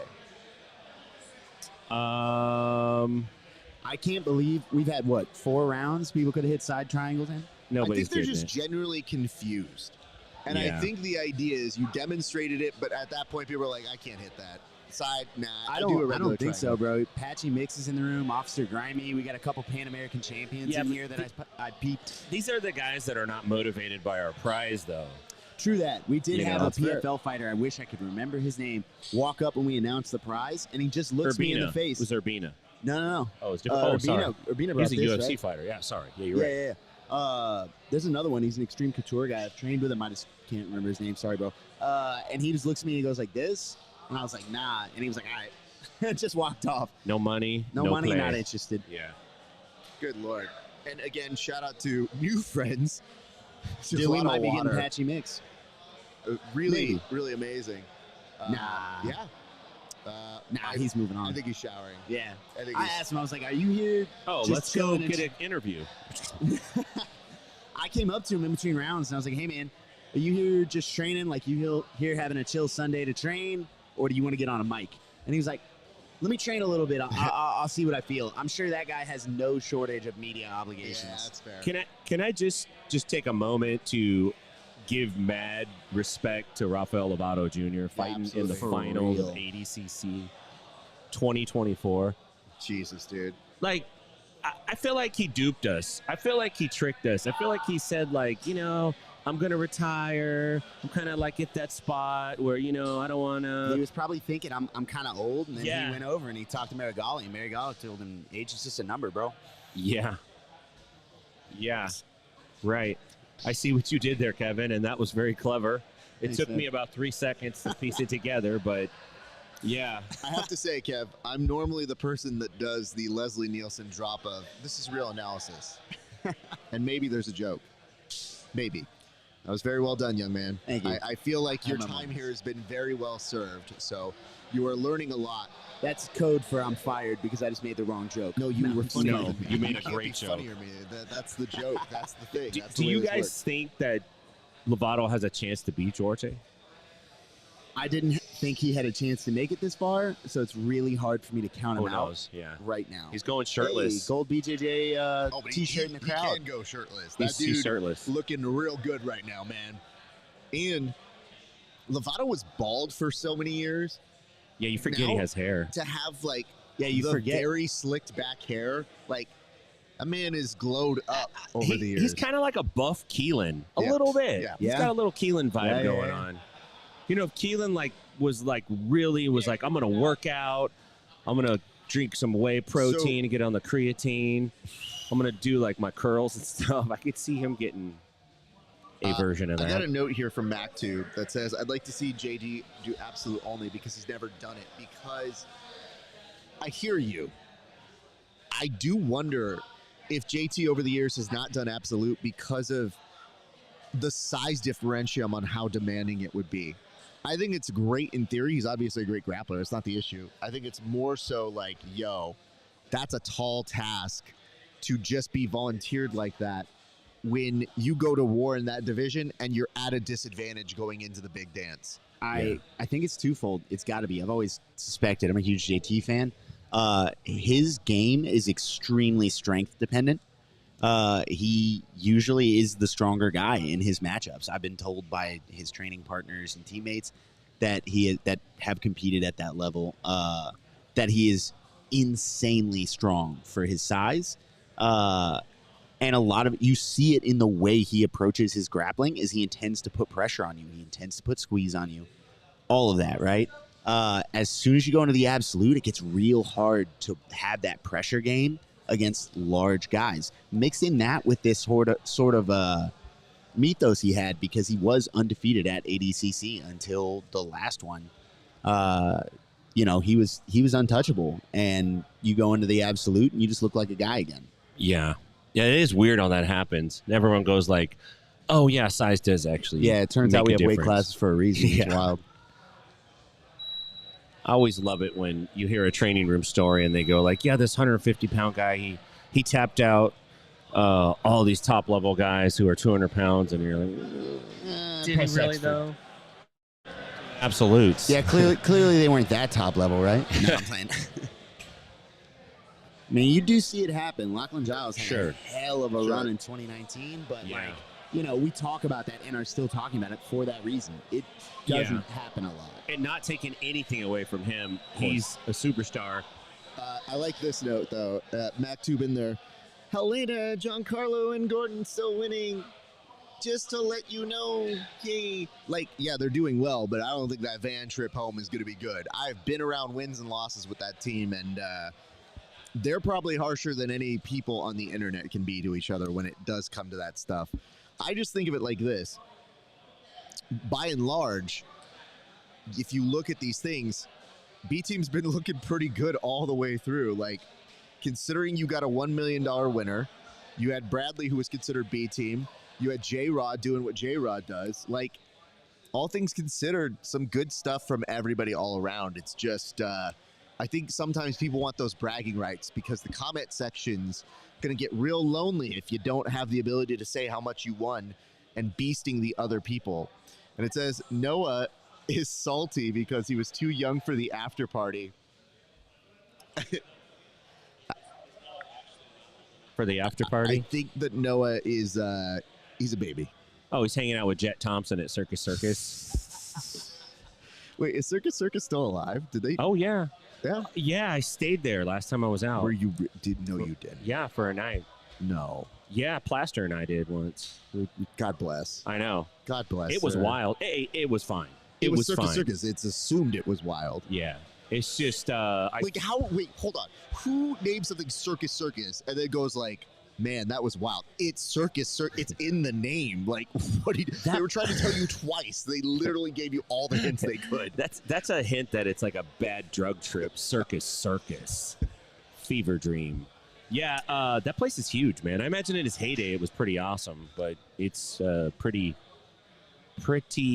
used right now.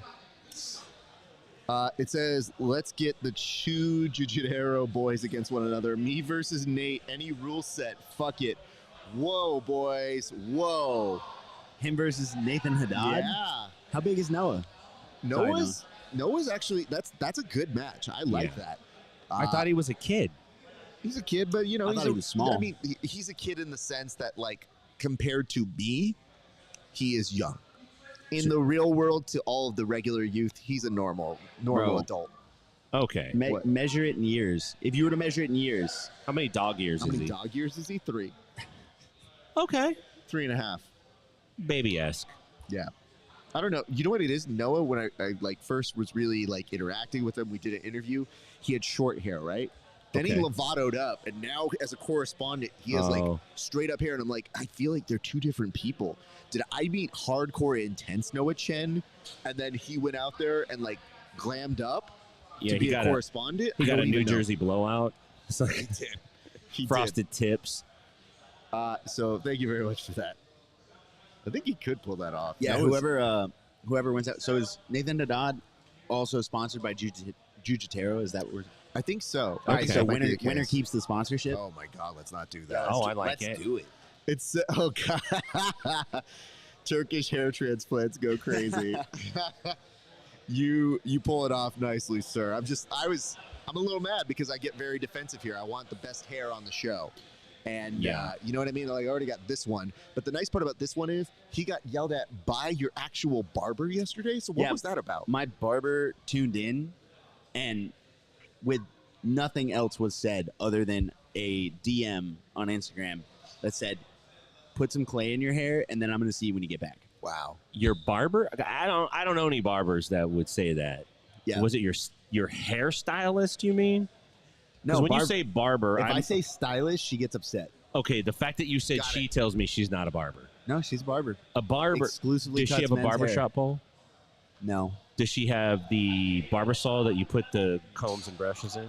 Probably. Are there penthouse magazines? Because that's usually There's what no is penthouse Okay, magazine. she's not a barber, dog. She's a Does stylist. she have a mustache? 'Cause if not, Is her name Ed?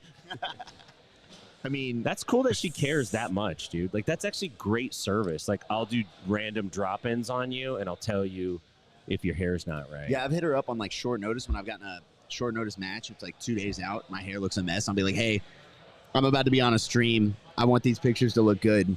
He's you like, put all right, some- just come to the living room. Put some lines in my head. Straight up. Like, That's great. yeah. I'm like in the middle of a weight cut, and I'm like, but we have priorities. You need that haircut too. I'm just glad that you have somebody who cares that much to be like, take a look at yourself. You need to have some self-respect. Yeah, I told her, I was like, listen, I'm a jiu-jitsu athlete. We're supposed to look homeless. And she goes, not with a name like Handsome Kevin. I was like, That's fuck. fair. All The right, branding's touche. at stake here. Touche. Okay. Good, fair enough. Put me in my place. I do appreciate, though, the love that they would have just to be like, hey, listen, I know what's going on here. I know that we could say, you know, maybe clean up a little bit, do your hair. She's like, you look a mess. Fix it. Have some self-respect. Kevin Sherrill. I like the Shanji cam, by the way, because Yeah. there's a great no-sell in how he looks, but he's there obviously courting one Rafael Lovato Jr., who's playing a half guard situation here. Yeah, that's not a good look against Kynan Dwarch. It's going to be tough. But Kynan's a monster on top, man. Yeah. It does not. There we go. His knee shield's back in. But, I mean, Lovato has a strong guard. Very classic guard. But you have to imagine that, like, if Kynan gets on top, Yeah. it only starts going downhill, especially he's got all that time to work. You never want a big dude, especially at the elite level, on top of you in those pinning positions, because you hardly ever get out. Yeah. Super rare. I've had Ryan Hall, Bruno Frazzato, and a handful of other guys who are like world-class guard players have told me that Paul Ardea, like, tell me that, like, oh yeah, the best reason to wrestle is so that you don't have to play guard Yeah. at the highest level for any sort of length of time. If you're trying to do 20 minutes, we saw it with Levi Jones, Leary, and Cade. If you're trying to play guard It's too hard. for 20 minutes, like, the other guy gets to control the tempo, you are going to have problems. I think that's where the jacket and the gi, not to like kill this argument, but that's where it gives the gi player more control over the tempo, because they tie you they up. can cheat. They can- yeah. Well, right. I mean, kind of, but it does change the dynamic. Yeah, it does. And then people take that mindset into nogi, and yeah, they there's think no in and out. There's no changing it up. I lock you into an exchange I want. it draws it out very long. Yeah, yeah. Nogi guard play is tricky, man. You gotta go quick and figure it out. Yeah, you have to have cardio and you have to be able to process fast. Yeah. I do not. My guard's ass. What's up? Tim, do you have the mics to hand on over yes, to sir. Egg? Or, I'm Yes. sorry, not to Egg, but to Isaac. I will do. 1 sec. Yeah, I got him in the gold BJJ bag. Thank Shout you. out, gold BJJ. Shout out indeed. Anyway, you know, we are slowly, thank God, easing out the people that are here. And we do look like things have calmed down a little bit now. There's a responsible amount of people that are grappling, a manageable amount. Still, Matt Gravity will bring them to the center. Yeah, I would have bet so much money we were going to lose a table. You know what's really funny? I thought we were. And you guys can know this now. I couldn't have said this earlier because I'm afraid of making things worse. I purposely left that table up as a dummy table. Yeah. I knew if I was going to lose something, I need to make God, them that's a feel like they pro can move. leave that there. Sacrificed But it. strategically, that TV is on Yeah. his last legs. So It- let it just do that. If the table wasn't there, we would have lost this one. Yes. Yeah. But So- you'll notice, initially when I took a look at the work that was done this morning, I took a look and I said, it cannot domino down and kill the stream. Smart. Even if it did. So yeah, this is a lot of thought is put into this shit. Yeah, you built a wall. You built a little force did field build a over wall. there. That's A great. Mexican building a wall seems, not the best. But it says Gary Tonin is always a chance in absolutes. I always feel bad when he loses. Hope he does it. I mean, Gary, I would love to see him come back and rally for the absolute. I think he's such a monster. He can kill it. He can do it. So very excited for that. Kynan's up 2-0 and is about to rack up another pass. Man, that pressure is insane. He waited until right when the points came live, got a pass, and now he's looking to go again. You have to imagine, all credit to Lovato, you have to imagine he would love to be on his feet right about now. Yeah, I mean... Yeah, he's in a terrible spot. This is a spot we're just saying we're trying to stay out of. Yeah. I mean, just the thought of Lovato being in this... What's he thinking? Why doesn't he just, can't let that guy in that spot? Sorry. Duh. What's he doing, Get up, dude. Bruh. We're just talking about you can't be there. It's like he doesn't even fucking listen, God. Man, I really... 5-0. Come on. Take Jesus. Raphael, let's go, dog. Oh, that's fucking rough. He locks it in. He does like a double check. Like, let me make sure this is tight because I'm going to run the clock down with this bun. Mm-hmm. Oh, I don't think he's running the clock down, man. He's going to finish. Yeah. I think he's definitely going to try and finish, but he's gonna. This is a position where I'd be like, I'm staying here for 8 minutes. You can do whatever you want. I'm Kevin. holding. Oh, sorry. Go ahead. I'm so sorry. You're good. What's the back escape? Because you mentioned some back escapes the other day. Like, what's the back escape from here? Yeah, Lovato's got to retreat his left hip into the body triangle. See what he's doing? His bottom hip. He's got to retreat that into the body triangle. You can't move forward through the bar across your hips. Oof, it's over. The problem with it is as you twist and you turn that way, it makes it really easy to get a super deep rear naked choke. So you can walk your way through it. Casey Housestead is actually the dude that taught it to me after my match with Jet Thompson. He goes, listen, bro, you spent 4 minutes in a body triangle, and I was trying to do a different escape, and he's like, yeah, that shit don't work. Come to my gym tomorrow. I'm going to grab a couple of ukes, and we're just going to rep for an hour, body triangle escapes, and then I hit it on Nathan Hadad the next day. And I was like, man, and Nathan Hadad's a monster on the back. Who taught you this? I'm so sorry. Casey. Oh, really? Yeah. Casey? Wow, that's I was really on nice. Andy's team, and Casey was like stepping in and just, Hodger is Hodger, but Casey is really vocal, really involved. Hodger is very mild-mannered, and he doesn't want to tell you what to do, man. He's like, I don't want to tell you how to do your jiu-jitsu. And I'm like, you should tell me how to do you should tell me how to do your jiu-jitsu. Casey stepped in, and he was like, nah, man, you can't sit in a body triangle for 4 minutes. He was trying to walk me through it during the Jet match, but y'all know how that goes, trying to walk somebody through, teach somebody while they're out there. What was the escape that you were trying to do that wasn't working? You just swing your leg over, basically, and you involve the lock and bring them into double hooks. Oh, you try to get your leg over you try the to lock? get the top leg over that lock to collect the lock that's behind your leg. But if they follow the back of your hamstring, like, good luck. Which is why, like, people always say, like, prevent the body triangle is first. And that is way easier than unlocking the body triangle. But since Casey showed me that, I have had a lot of success, and my students have had a lot of success. So shout out to Casey, man. Like, nice. He fixed a major problem very quickly. You can also lean up while you do it, which is crazy, but it works so well. I think we saw it out of who did we see yesterday? I want to say Tackett, forward rolled. Sat up. We were discussing it. He sat up and forward rolled to disconnect the back control. It was wild. Interesting. We'll demo it. We'll demo it for sure. Levi Jones, his triangle escape was pretty sick too, and I've seen it before, but he was just so like, I'm popping out of this. Yeah. Pop, pop, pop. I'm Dude, out. when that triangle locked up, I was like, oh shit, I thought that was over. Yeah. If you get put in a triangle, I think that was Ty that had him in that triangle. Was it Ty? I think it was Ty. Kate. I think it was Kate. Cade, you're right. You don't just find your way out of that real easy. You Nah, went man. right to it. We've had that discussion a bunch of times, me and my teammates, about like, all right, what's the submission that like someone's gonna put you in this deep trouble? What's the submission where you're like, it's fucking over? If this guy's good, if this guy knows jiu-jitsu, like not even great, good, it's fucking over. And like the one is like locked in triangle.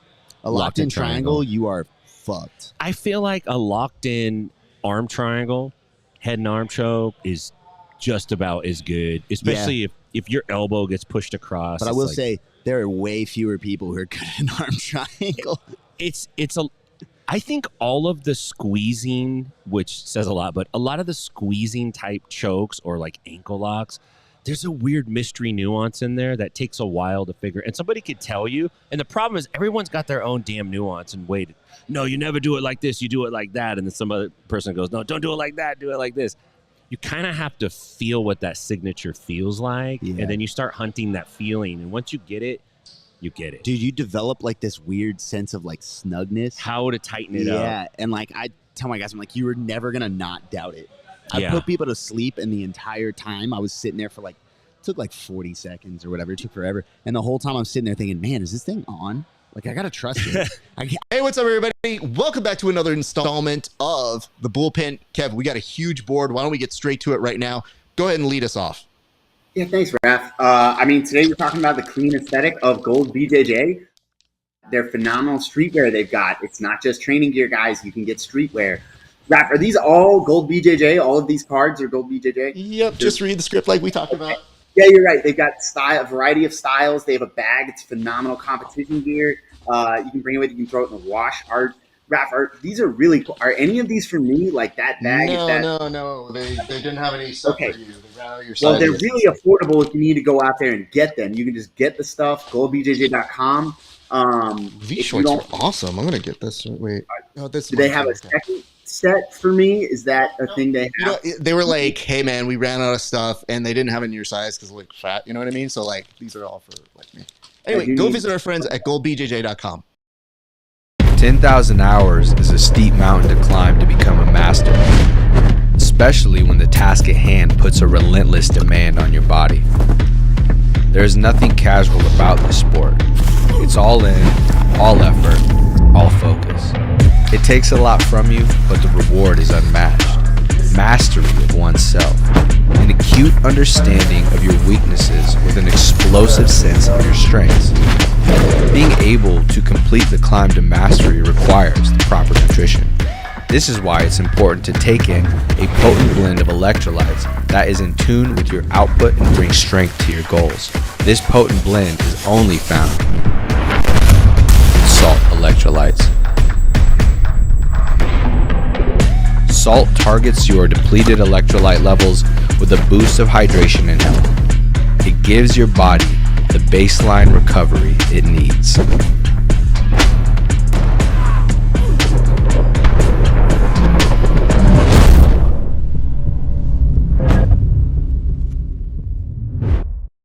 Elevate your BJJ game with inverted gear, where pandas and performance meet. Whether you train in a gi or prefer no gi, we have something for you.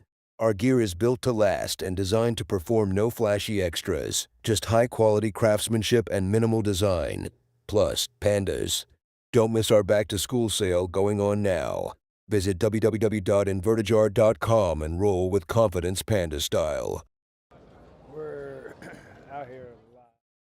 So, guys, just so you're aware, what we're going to do right now is we're going to actually roll. Wait, they're just literally behind me. These goons are doing tech. I was going to give them a break, and instead they're doing techniques. You know, yesterday we decided to try and do something nice. There's a lot of meanness in the world, but we tried to do something that we thought was community building. So while we had our friends attending ADCC, we knew there would be a mass exodus of people who were looking for a ride to the Craig Jones Invitational, possibly even asking an Uber and Lyft to come pick them up when it was going to be massively chaotic. So we thought, being the good people that we are, we would maybe, I don't know, hook them up with a ride if we could. So yesterday, while we were putting together our show, we sent out our crew to actually go forward and see if they could give some rides. So one of our correspondents, Egghead, who is a wonderful figure in the jiu-jitsu community, especially with the PGF, was kind enough to loan the services of his car to take people back and forth. And, well, you know, I think the package speaks for itself. So we present to you a little package we put together called, Do You Need a Lift? I'm Nico. Where y'all train? I train at M Theory Martial Arts in Minnesota. And I'm at Atos HQ in San Diego. Okay, introduce yourself. I'm Agad Warrior, PGF, Professional Grappling Federation World commentator and analyst, and I train kind of close to you at 10th Planet Oceanside currently. I know, nice. Although my boy is up in Minnesota, so maybe he'll try out M Theory. We'll see how that goes. So guys, you just came out from the ADCC, pardon me. How was it? Lead us off, Vinny. How was it? I'll start with the peak. The Marigali match was pretty fun. That whole section actually was the best, the highlight. Like Kainan Duarte, Marigali, like all those fights were super entertaining. A lot of quick hitters, quick submissions, stuff. A lot of upsets as well. Yeah, minus 99 was definitely the best. They showed out the most, I think, out of anyone. And then yeah, grappling sports, as you guys know, it's slow. It's like these peaks and valleys that we get, and it's just a marathon really. As an audience member, you sit for 8 hours at a time. And we're gonna go do another 4 hours at CJI right now. Well, I mean, that's a bit of a question though, right? I mean, it doesn't have to be slow. I mean, it can be sometimes in like the true martial art form, perhaps, just going for those inches. But if you're trying to make it a sport, I mean, there are ways to make it faster. What do you think? Well, I mean, you guys ever seen the Professional Grappling Federation? The PGF? I don't think I have. No, man, you're missing out. 6-minute rounds. The only way to score is to get a submission. And if you get a submission in the first minute, you get an extra point. It is all about action. Now, hey, no kidding, I got it. It's not pure jiu-jitsu, because the pure jiu-jitsu you can take forever and people be going to sleep. Yeah. But this makes it action. So there's no peaks and valleys. There is go, go, go. So I'm confused though. When there's a submission, you said you get a point, so that means you keep going after the submission? No. So the thing is, with the PGF, it's a season.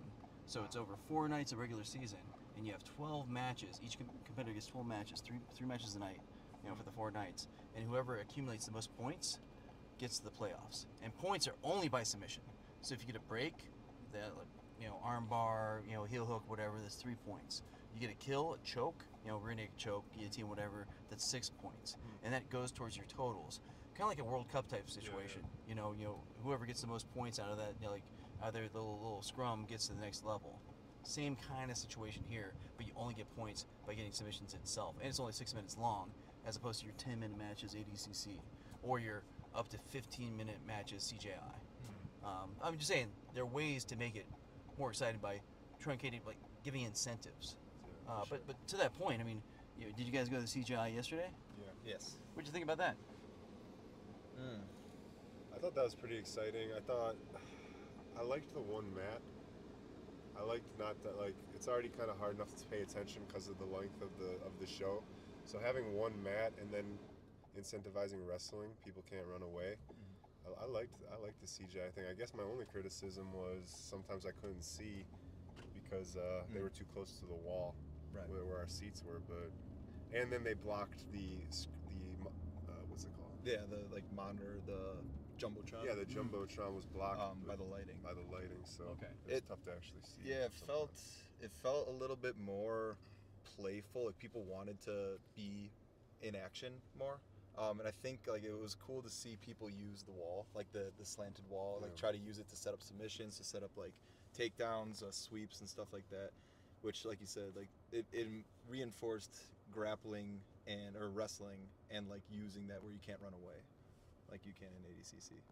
That's really smart. So one of our friends and actual announcer of CGI, Stephen Aiken, used to say that, or always says that, the rules make the fight.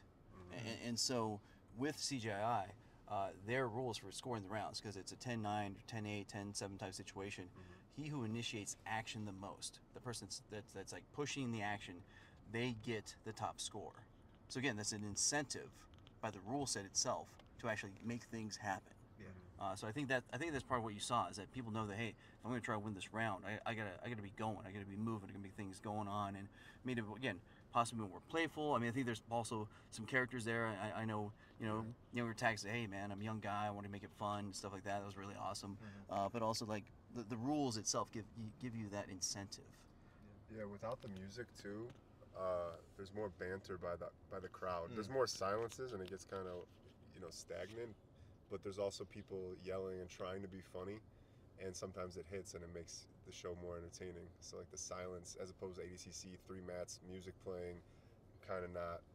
It doesn't incentivize the banter, really. Yeah, and like you said too about like the competitors at CJI, a lot of them are these young guys who their sport is very dynamic, or their jiu-jitsu is very dynamic, and they're fun to watch. Like the Rotolo brothers, the Tackets. I mean, they're all about just going and putting on a show, making it enjoyable, but also it's successful for them.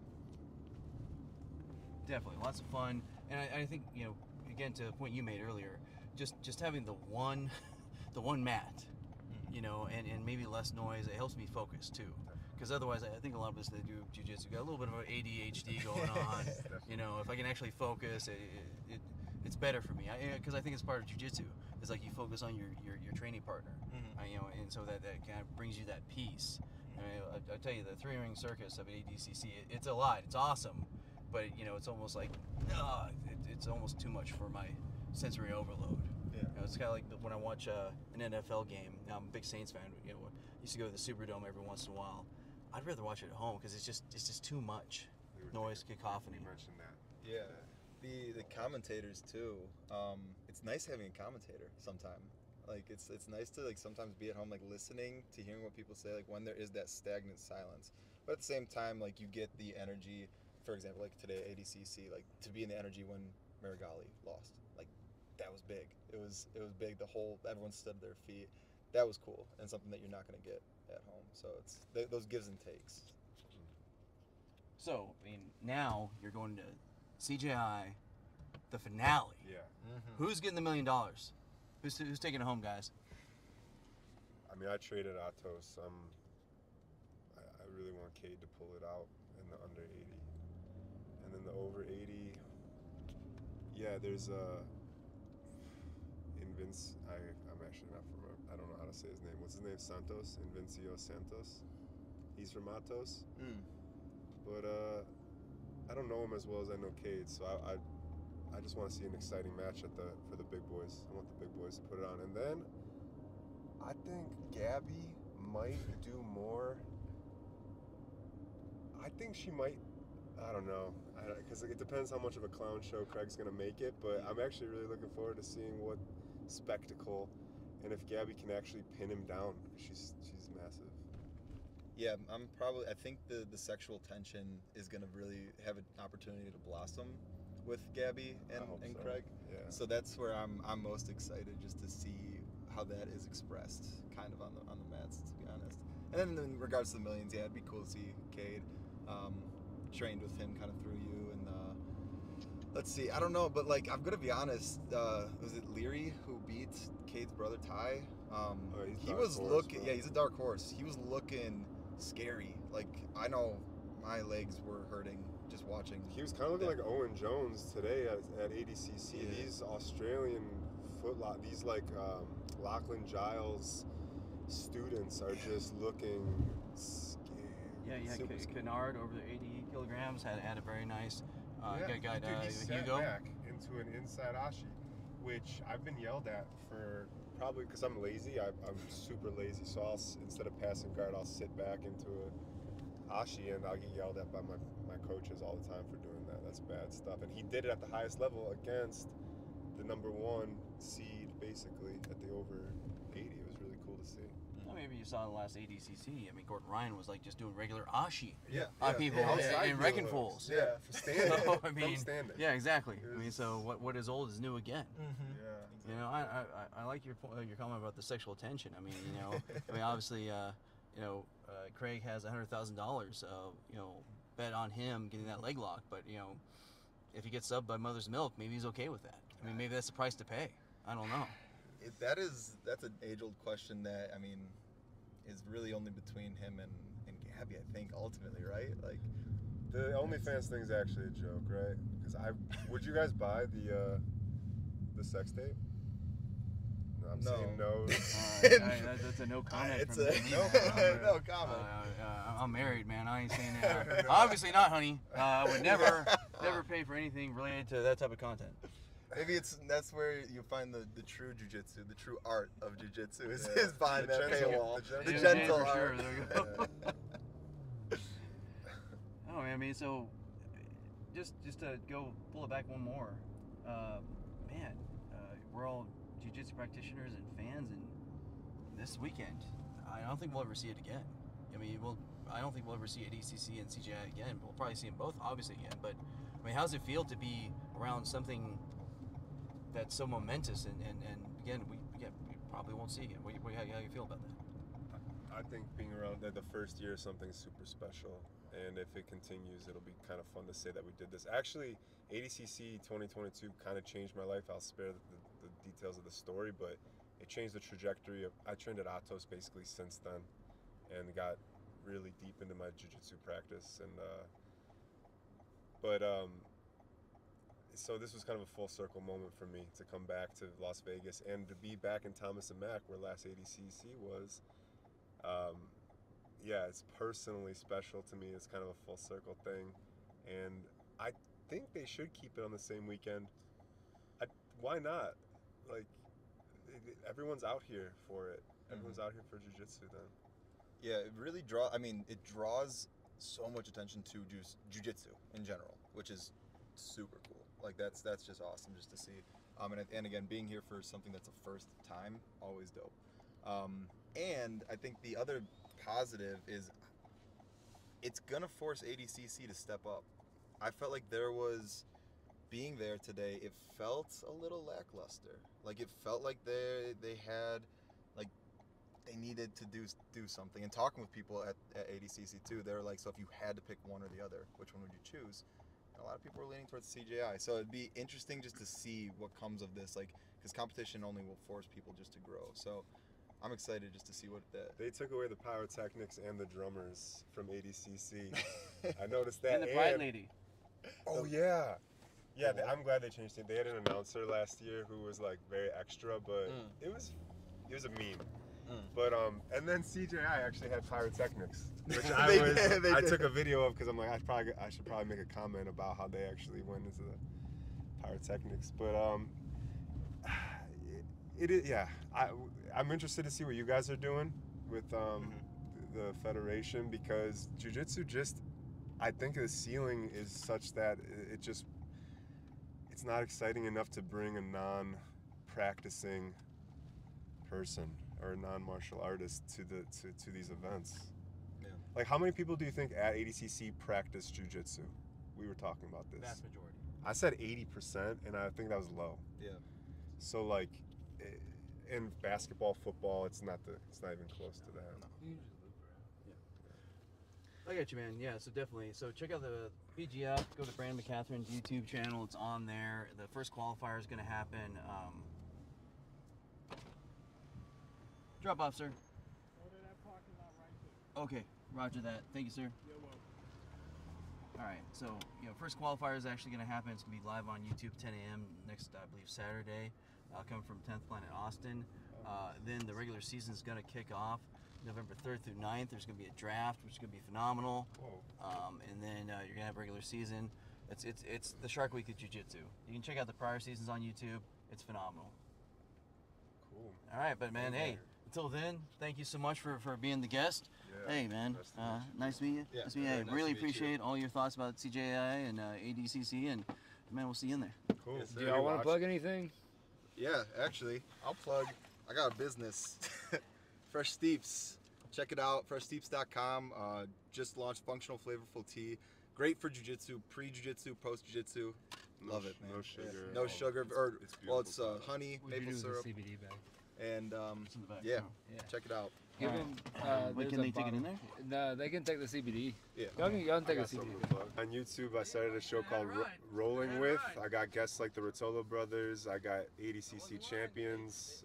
And then I roll with super hot girls and fitness influencers too. So it's a beautiful time. I try to make them as uncomfortable as possible for your viewing pleasure. So please check out the show, and later, brother. All right, so here we are after the conclusion of CJI Egghead with our passengers from earlier. So what do you think? How did it turn out? They won. I mean, they won the weekend. That was epic, dude. That was so fun. Yeah, electrifying. What do you think? For year one, that was one of the best like year one just events I think I've attended, and yeah, they crushed it. No complaints. Overall, energizing, exciting, excited for 2025. Oh yeah. So what was your favorite match? I mean, there was some barn burners. Probably the same one as everyone's favorite, Cade Tackett. Yeah. Oh, yeah. Fellow I Tackett. mean, that was I mean, it was just nonstop action. Like, I mean, going back to what we were saying before we got in the car, like nonstop action. They were on their feet, grappling, had everything. Like the just energizing. I don't know, all around. I mean, obviously that was probably one of the best matches in jiu-jitsu history. It's easily top 10. But I mean, I'll tell you, I saw Mackenzie Dern and Fionn Davies, and I really enjoyed that match. What do you think? Oh, good. Yeah, I mean, I knew Fionn was just gonna win the jiu-jitsu day, but yeah, she did what I guess she did what we expected. So therefore, it's only so good. Maybe a contrasting thought. I think I also kind of had an expectation that Fionn was gonna work her a little bit. I thought that she had that jiu-jitsu mindset, and being a jiu-jitsu competition versus any striking, obviously. She was in the upper hand, and she just showed like the technicality. She was in control the whole time, and honestly just really flowed. It was her match. Sure. Yeah. I mean, it makes sense. I mean, Mackenzie Dern has to worry about like getting struck, getting knee, right, getting, right. Other things with MMA. I love now. the reverse triangle, actually. Shout out to the reverse triangle, because that's like one of my favorite things to hit, and God willing, when that happens. But so to see it at a high level is really fun. So, gentlemen, I guess any final thoughts? Final thoughts is just that it was awesome. I mean, it's super lame final thoughts, but honestly, just fantastic. Super excited for 2025. Hopefully, get Fresh Steeps as a sponsor. That's what I'll call that out and put that out there. But yeah. What do you think, brother? Yeah, same. Happy to be here for year one. It's good for jiu-jitsu, and it's a big part of my life. So yeah. Yeah, I think that you just echoed the thoughts of everyone. We're almost stupefied just by all the action, how amazing it was, how phenomenal an experience. And hey, well, thank you. This is Egghead and our pastors coming in from Mac Center, CJI. Heck yeah. Man. See you later. Peace. Hey, what's up, everybody? Welcome back to another installment of the Bullpen. Kev, we got a huge board. Why don't we get straight to it right now? Go ahead and lead us off. Yeah, thanks, Raf. I mean, today we're talking about the clean aesthetic of Gold BJJ. Their phenomenal streetwear they've got. It's not just training gear, guys. You can get streetwear. Raf, are these all Gold BJJ? All of these cards are Gold BJJ? Yep, just read the script like we talked about. Yeah, you're right. They've got a variety of styles. They have a bag. It's phenomenal competition gear. You can bring it with you. You can throw it in the wash. Raf, these are really cool. Are any of these for me? Like that bag? No. They didn't have any stuff for you. They ran out of your Well, sizes. they're really affordable if you need to go out there and get them. You can just get the stuff, goldbjj.com. These shorts are awesome. I'm going to get this. Wait. Oh, this. Do they have a second set for me? Is that a thing they have? They were like, hey, man, we ran out of stuff, and they didn't have it in your size because like fat. You know what I mean? So, like, these are all for like me. Anyway, go visit our friends at goldbjj.com. 10,000 hours is a steep mountain to climb to become a master, especially when the task at hand puts a relentless demand on your body. There is nothing casual about this sport. It's all in, all effort, all focus. It takes a lot from you, but the reward is unmatched. Mastery of oneself, an acute understanding of your weaknesses with an explosive sense of your strengths. Being able to complete the climb to mastery requires the proper nutrition. This is why it's important to take in a potent blend of electrolytes that is in tune with your output and brings strength to your goals. This potent blend is only found in Salt Electrolytes. Salt targets your depleted electrolyte levels with a boost of hydration and health. It gives your body the baseline recovery it needs.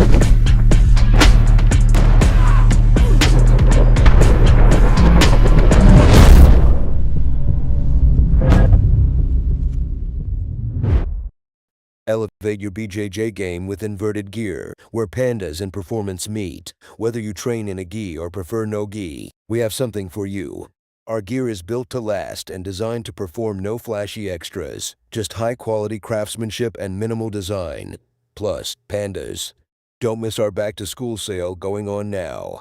Visit www.invertijar.com and roll with confidence panda style.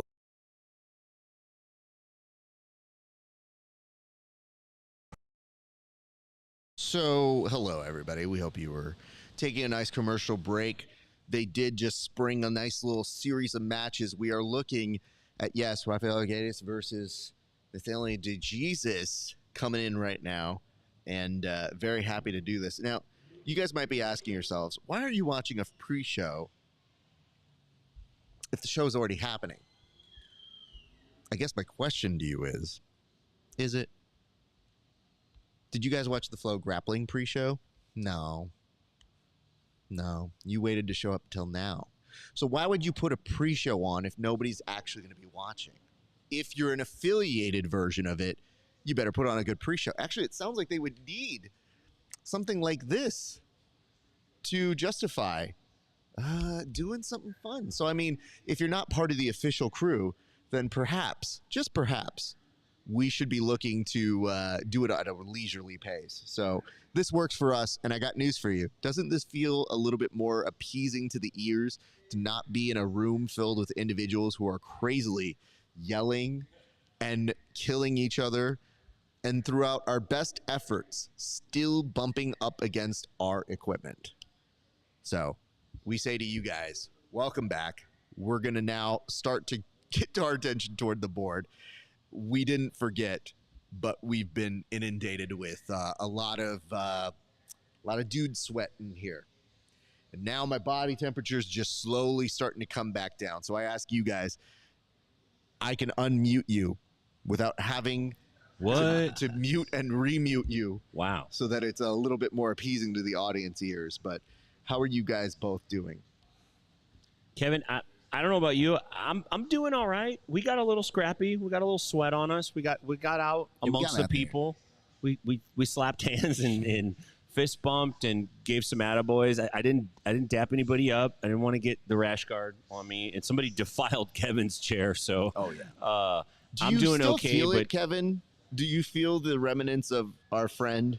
Not physically, but emotionally. You know, I need a shower on the inside. Yeah. I need a shower on the inside. Like, you know, he's not here with us currently, but don't say it like that. You make it sound like he's dead. Please don't. He did not die, everybody. He sat in my chair, and I said, nope, can't let it slide. No bueno, dog.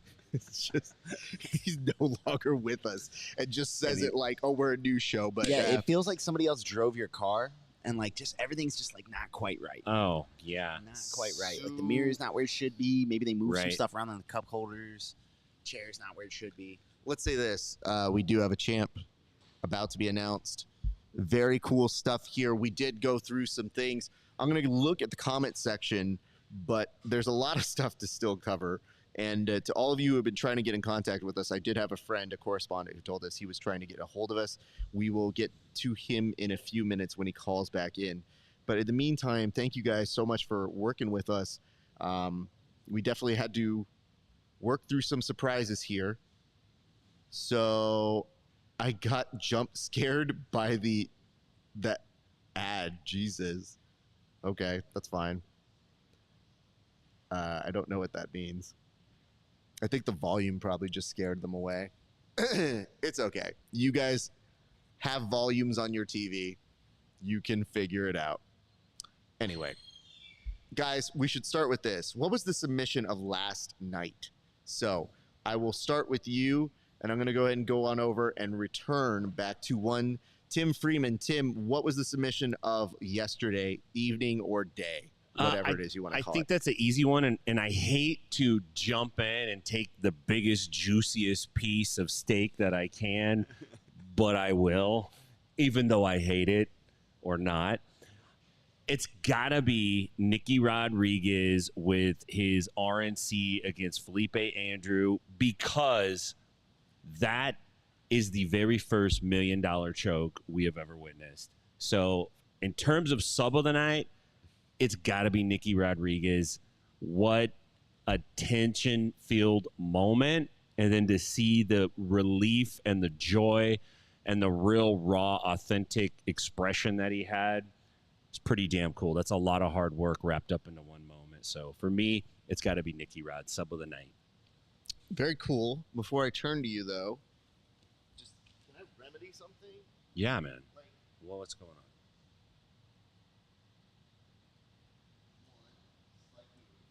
Dude, where is this gonna fit? You got salt. Oh, right shoot. Oh, man. You said, "Can I get one of your stickers?" And I was like, I can't go over Nashville. No. I can't go over Stockton. No. I can't go over Half Sumo. You can go over Steady State. Do we know them? Nah, they're just a fun coffee shop down in Carlsbad, California. You don't know them like you know me. And No. You take your stickers off before you add new ones? Yeah, dog. You are old. I'm not in the 4th grade, dude. I'm used to having to clean my desk at the end of the school year. You gotta take all your stickers off. The only way this was gonna go on your computer is if I forced it to happen. I want it. Yeah. I want it. I want this.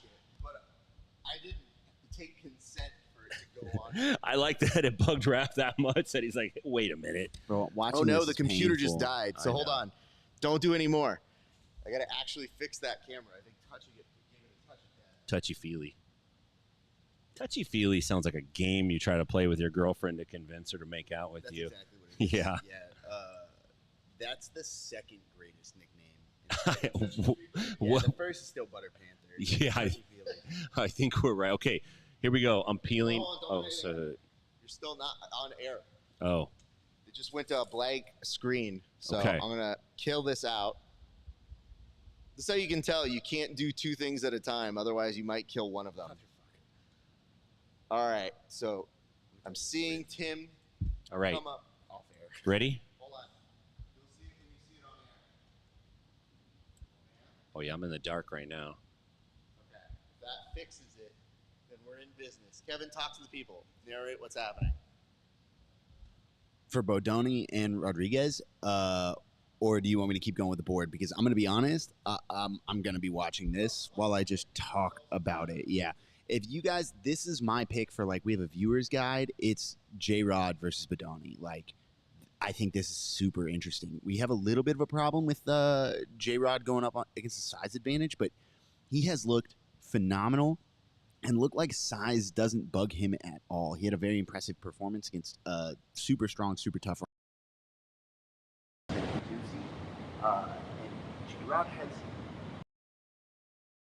The talk coming out of B Team, even leading into this, from some of the guys I know who train there, some of the guys, is that J-Rod is looking unbeatable. He's the guy, which is really intriguing when he's going up as a new wave product, Giancarlo Bodoni, who has already been the guy. He is the guy. Again when you moved He's it. defending. I'm super interested in this matchup. This is the one to watch. Both guys, exciting styles. Both guys very dominant. Oh, club.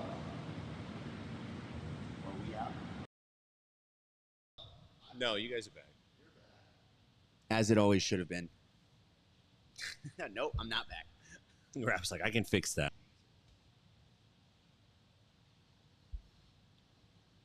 All right, we see you, Kevin.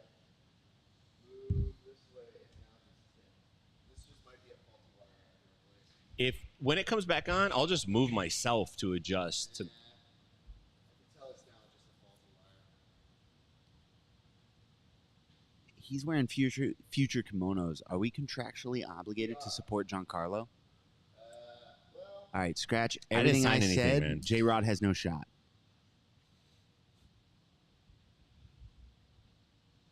you said he has no shot. It's over. Over. Just before we not begin. even ashamed of just going right back immediately on what you said. I You're can like, be bought.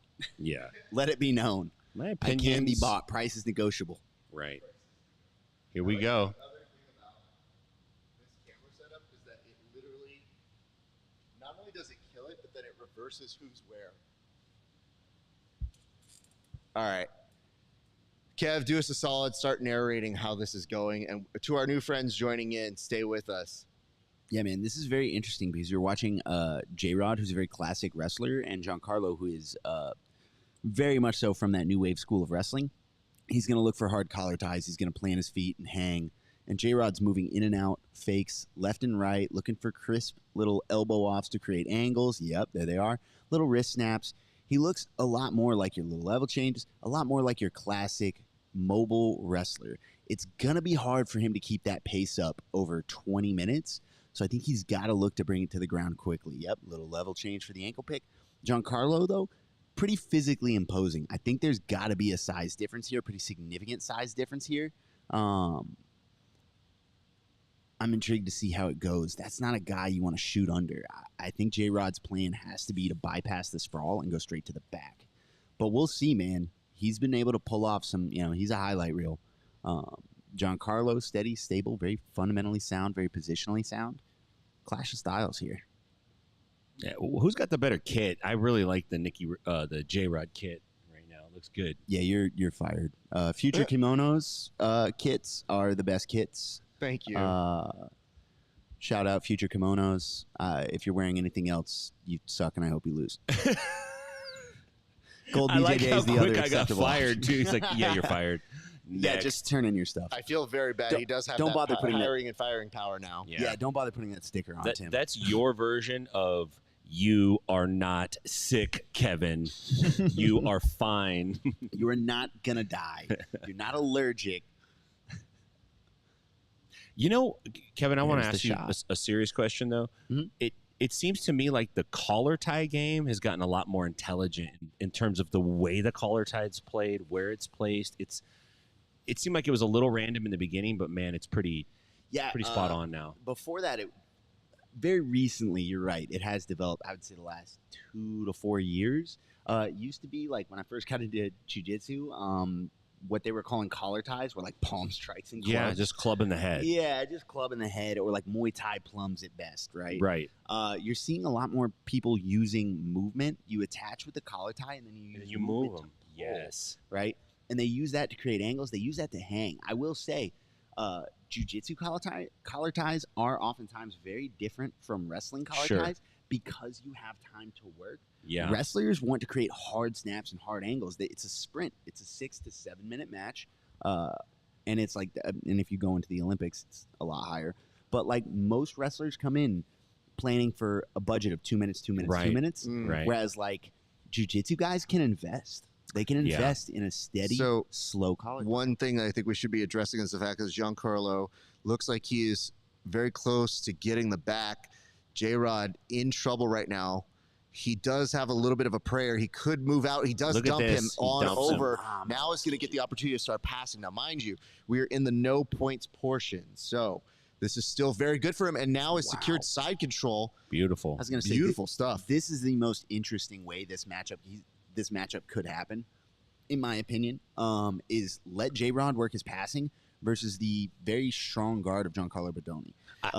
Sorry, go ahead. I like seeing early on both guys establish dominant positions and then their opponents escape because they both get a taste of like, okay. You loosen up a bit. We're not going to see a snooze fest on collar ties.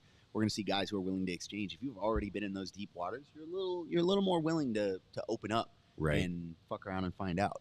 Now, is there any risk that J-Rod was out partying last night with his brother at the after party and Giancarlo was basically at the mortuary? Bro, there's no partying. What do you mean? Nicky Rod didn't make any money. Right. He has already put that money is already spoken for. Not only is there no after party, but I like to think that Nicky Rod now has the money to make him his butler. I want to know how many DMs Nicky Rod got last night. Beautiful. I All mean, of them. you know what's great is all of them. You were mentioning this a little bit earlier, Kevin, which is that J-Rod is kind of the guy at B Team, right? But what you're seeing now is an evolution of his game, and that he, in bad spots, turns them into wonderful reversals. He is playing a wonderful reverse Uno game where that old version of him might have gotten that back compromised. That old version might have been guillotined or at least in the guard. But instead, he's so aware situationally of where his body is to keep himself safe. And I think it's just an extension of what we saw as his early benefits. And now, almost with ease, got to mount, but a very quick escape by Giancarlo. So when you were mentioning the move of having these two go against each other as a final, It is definitely there. So I feel like these are some things we might actually jump around on the board today just to kind of give people a little bit of a knowledge as to how things are going. And I am noticing here, we were going to put on here submissions of the night. We were originally going to do that, but I'm actually going to bounce around. And I was going to go to our bar that said on deck. So yeah, things have been happening fast and furious here, but this was definitely the one that we have. We should also be previewing what is on deck throughout the rest of the day because we still have some stuff. So what after this do we have going on, Tim? So we still have the finals in the other divisions that need to wrap up, of course. And then we have the absolutes that are going to be huge. I did have a chance briefly to chat with Ryan Aiken, and status of as of yesterday, he was going to jump in the absolutes. I know there's some names that have been out there already. The other thing is we're going to see Yuri versus Gordon. And I think there's some question marks out there right now on Gordon, especially after the call out and especially after the really dominant performance we saw out of Felipe Pena. Actually, not dominant. I take that back. Exciting. He turned that match around. It looked like he was going to lose the Luke, but he turned that around. So I think there's a psychological battle that's going to take place, and there's going to be a state of mind that Gordon leaves Nevada in, and it's going to be based on how well he performs against Yuri. So let me go ahead and answer this because there are some people in the chat. I believe we got our Brazilian friends who are like, yo, I don't know what that means, but I see transmitter, which basically means, are you going to show the matches for free? Now, nowhere in the description does it say we're going to show anything. In fact, that would get my channel completely killed, which is very inconsiderate to me if you think about it. No, what we're doing is the next best thing, which is some play-by-play for you to keep you involved in the actual action, and we'll give you some knowledge of what's happening while it's also giving you analysis of the larger scope and scene of things, because guess what? These aren't the only stories that you're seeing. The televised portions are good, but we are getting people who are giving us behind-the-scenes looks at a lot of different elements here that are in play. So just so that you're aware, when you ask for the broadcast, you are asking for our channel to die. Yeah, give us your channel, man, so I could watch this. Thanks. And I have to tell you, that is not happening. So if you need to go somewhere else, that's cool. But if you're poor and you want friends to help you and tell you what's going on, we are your guys. But if you're poor and angry, I'm going to roast you. Welcome to the show. Did ADCC live stream anything free to YouTube today? Do you know? I don't think so. You can double check, but I think last we looked, it hit 187K, which before we were saying that they were essentially got beaten by the Craig Jones Invitational like at a 6-to-1, 7-to-1 ratio. But that was just for the stream at that time. Yeah. 132 versus that end of the night 1.1. I think that means that Craig was doing almost 9 times the drawing power with his event on YouTube. And some people might say, well, they had the benefit of going on longer. Yeah.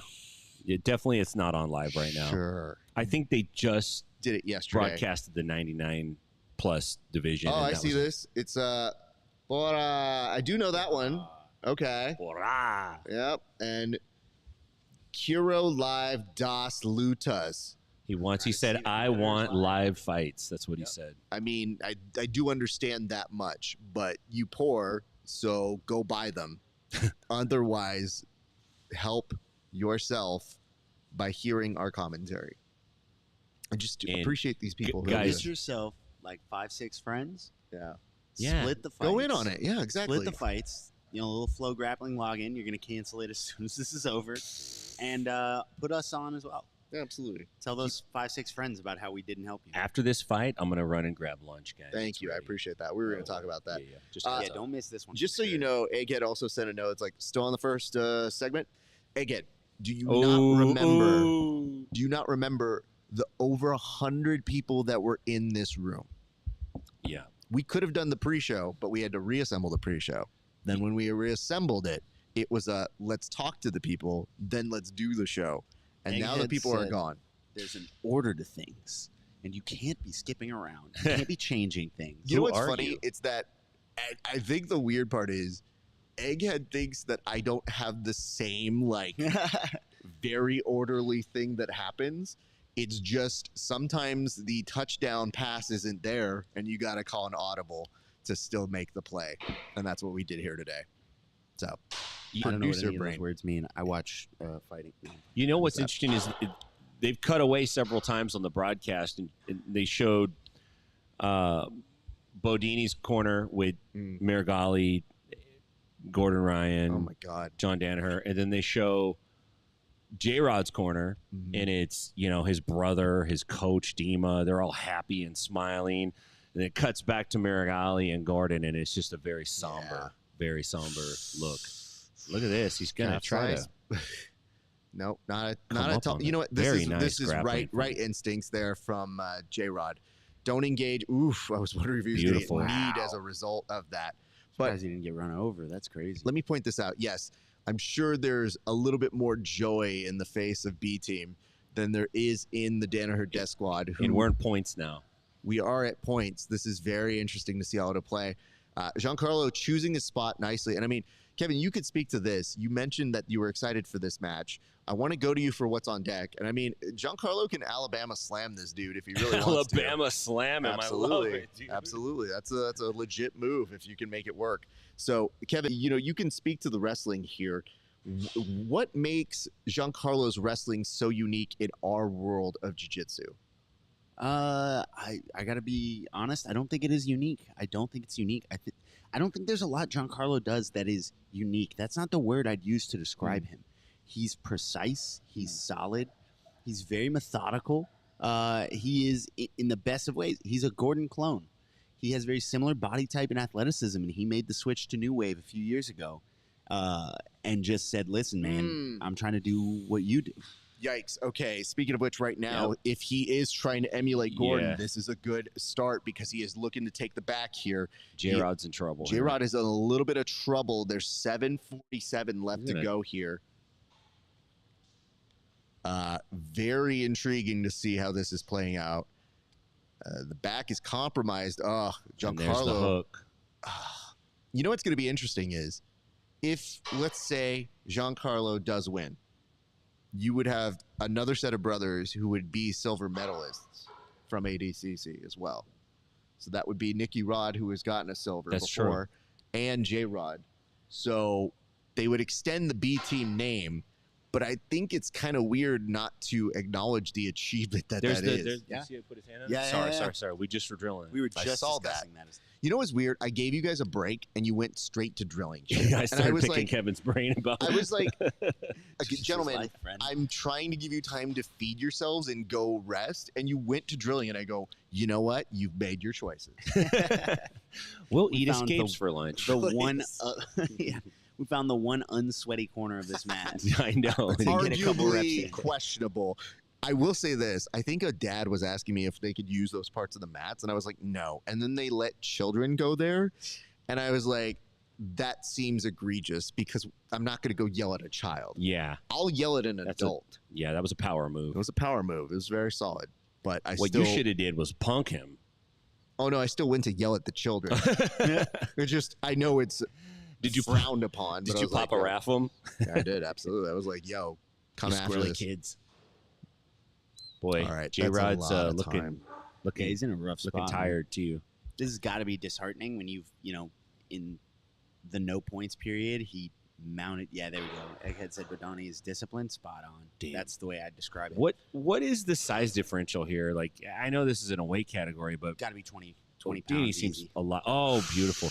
Man, you can't kill Wow. him. He's so hard But to you kill. know what, though? That was an opportune time, especially with a knee on the inside. If he can get a pass here, Yeah. that would be major for him. Look at And he's this. close. He's Wow, close. wow. I was about to say he's mounted him earlier in the match. He did, passed but him to you know side what? control. He didn't have enough time to actually secure that mount. Yeah, and it was no points period, so it's regardless. There's no we just know points. he can get to those spots, right? So a lot of people have been asking, we got a note that was like, did Jay or Badoni win? And Still- we're in still the live, man. process of it. So I felt so bad for Nathan Hadad because he said, I want to see who wins out of Luke Griffith and How did his name just drop out of my head? I can't remember, but we were. He got subbed. Yeah, we were watching it. We were watching it. Yeah, we did, and I didn't want to break his heart. Yeah, he's such a sweet guy. I thought about doing it to him, but I was like, Beautiful. he's doing us a solid. It's not a great thing to just be like, oh, BT Dubs, here's what happens. And it's like, Bambi's mom dies. You know, Bodini's putting J-Rod in quite a few positions that could be dangerous, and J-Rod just finds ways out. Yeah, dude. It's very calm. I'm surprised he circled back in front of the guard there. Yeah, he did. He needs a lot of subsequent scores. How did Giancarlo get the second 3? Did he unlock and relock? He unlocked. Yeah, he did. That's a stupid rule. I hate that rule. Tim, do you have any stab at what this is saying up here? On the board, let me see. I gotta stand up. I got it. Okay.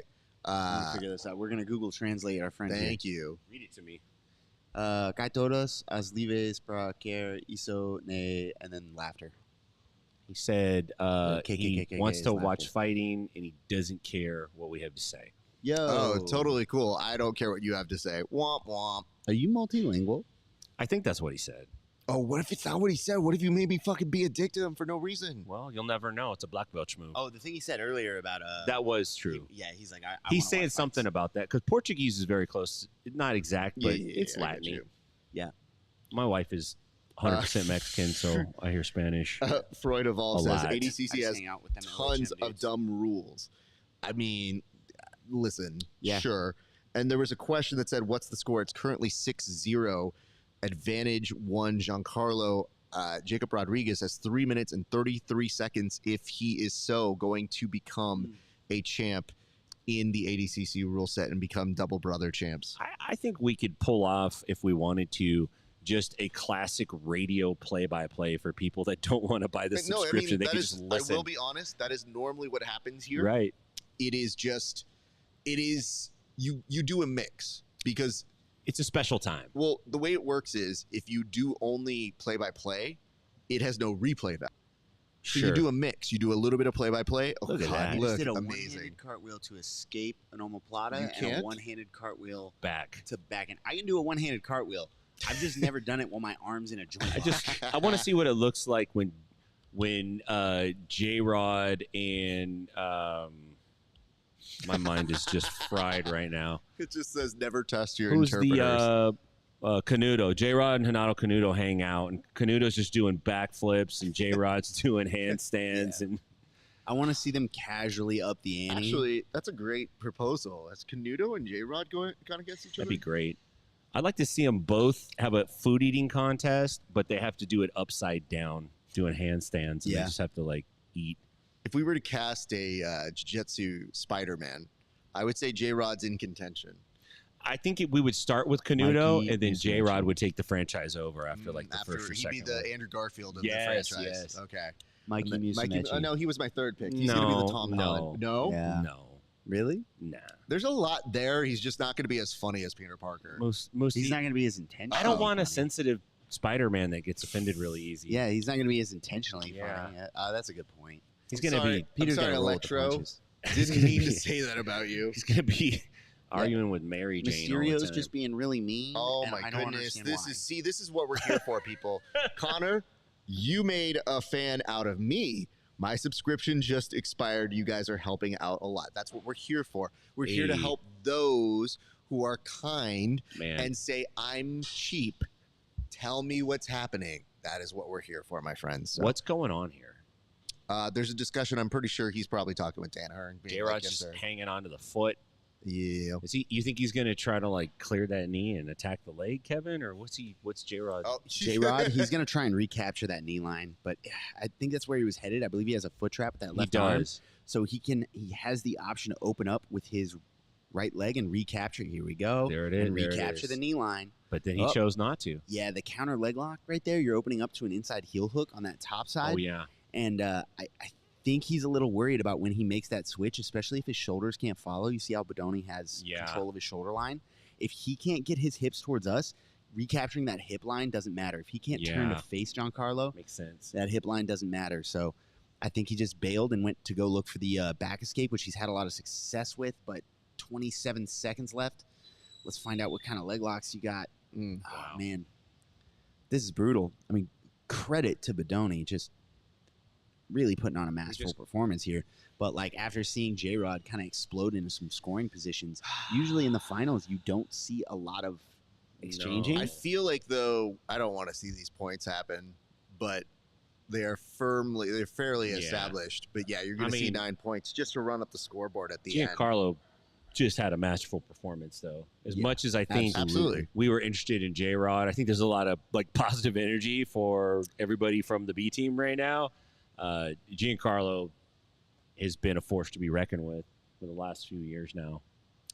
Let us say this right now. Congratulations are in order to your double I'm gonna go champ. get lunch, boys, too. One, Giancarlo Bodini. Yeah. Bodoni. And he is somebody who, I mean, he's an incredible grappler. It is not a surprise that he has this success.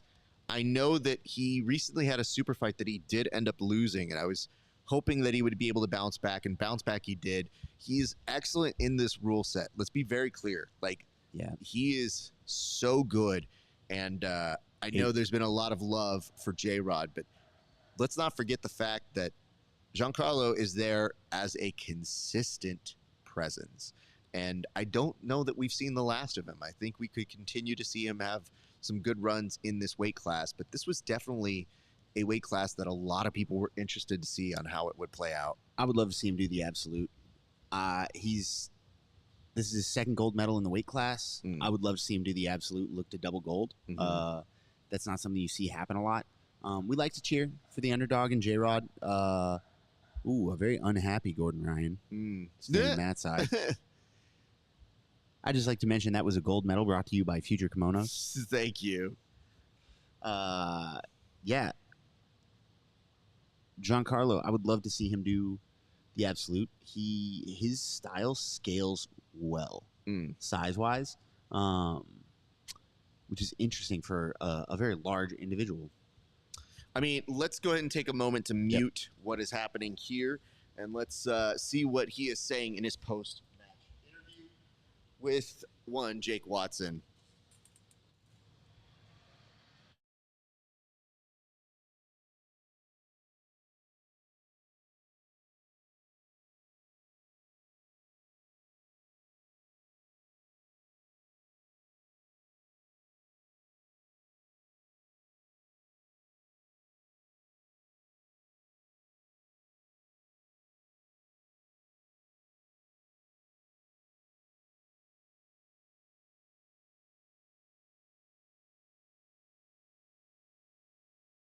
Okay, so let's say this right now. I do want to point this out. It says, hello, did you watch the CJI? The Craig versus Gabby was funny, XD.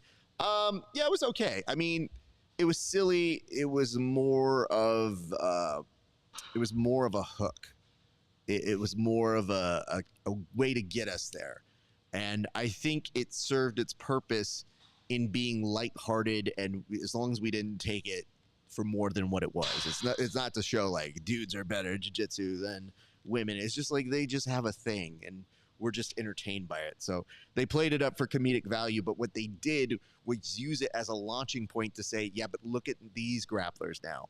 You're here. While you're here, why don't we look at these people who are going to win $1 million each? A rarity in our sport. So yeah. And Wallow, you are correct. That was the one I was trying to figure out. I think it was for a tournament region. It was for EBI, I think, is what it was. I think that's where they ran into each other. So yeah, very good call on that one. And Bodoni is a beast, absolutely, Freud. So very happy to see you guys got there and are enjoying this as well. So, very nice moment with Giancarlo and his lady. So congratulations in order for him. So let's say a few things here. Let's go ahead. We're going to do some updates as we go through in a few seconds because we're going to have some art project time. But you got Mika Galvo versus Wagner Rocha, and I am nervous for Wagner. That is a tall order, but his return to this division, and obviously he has been very successful here.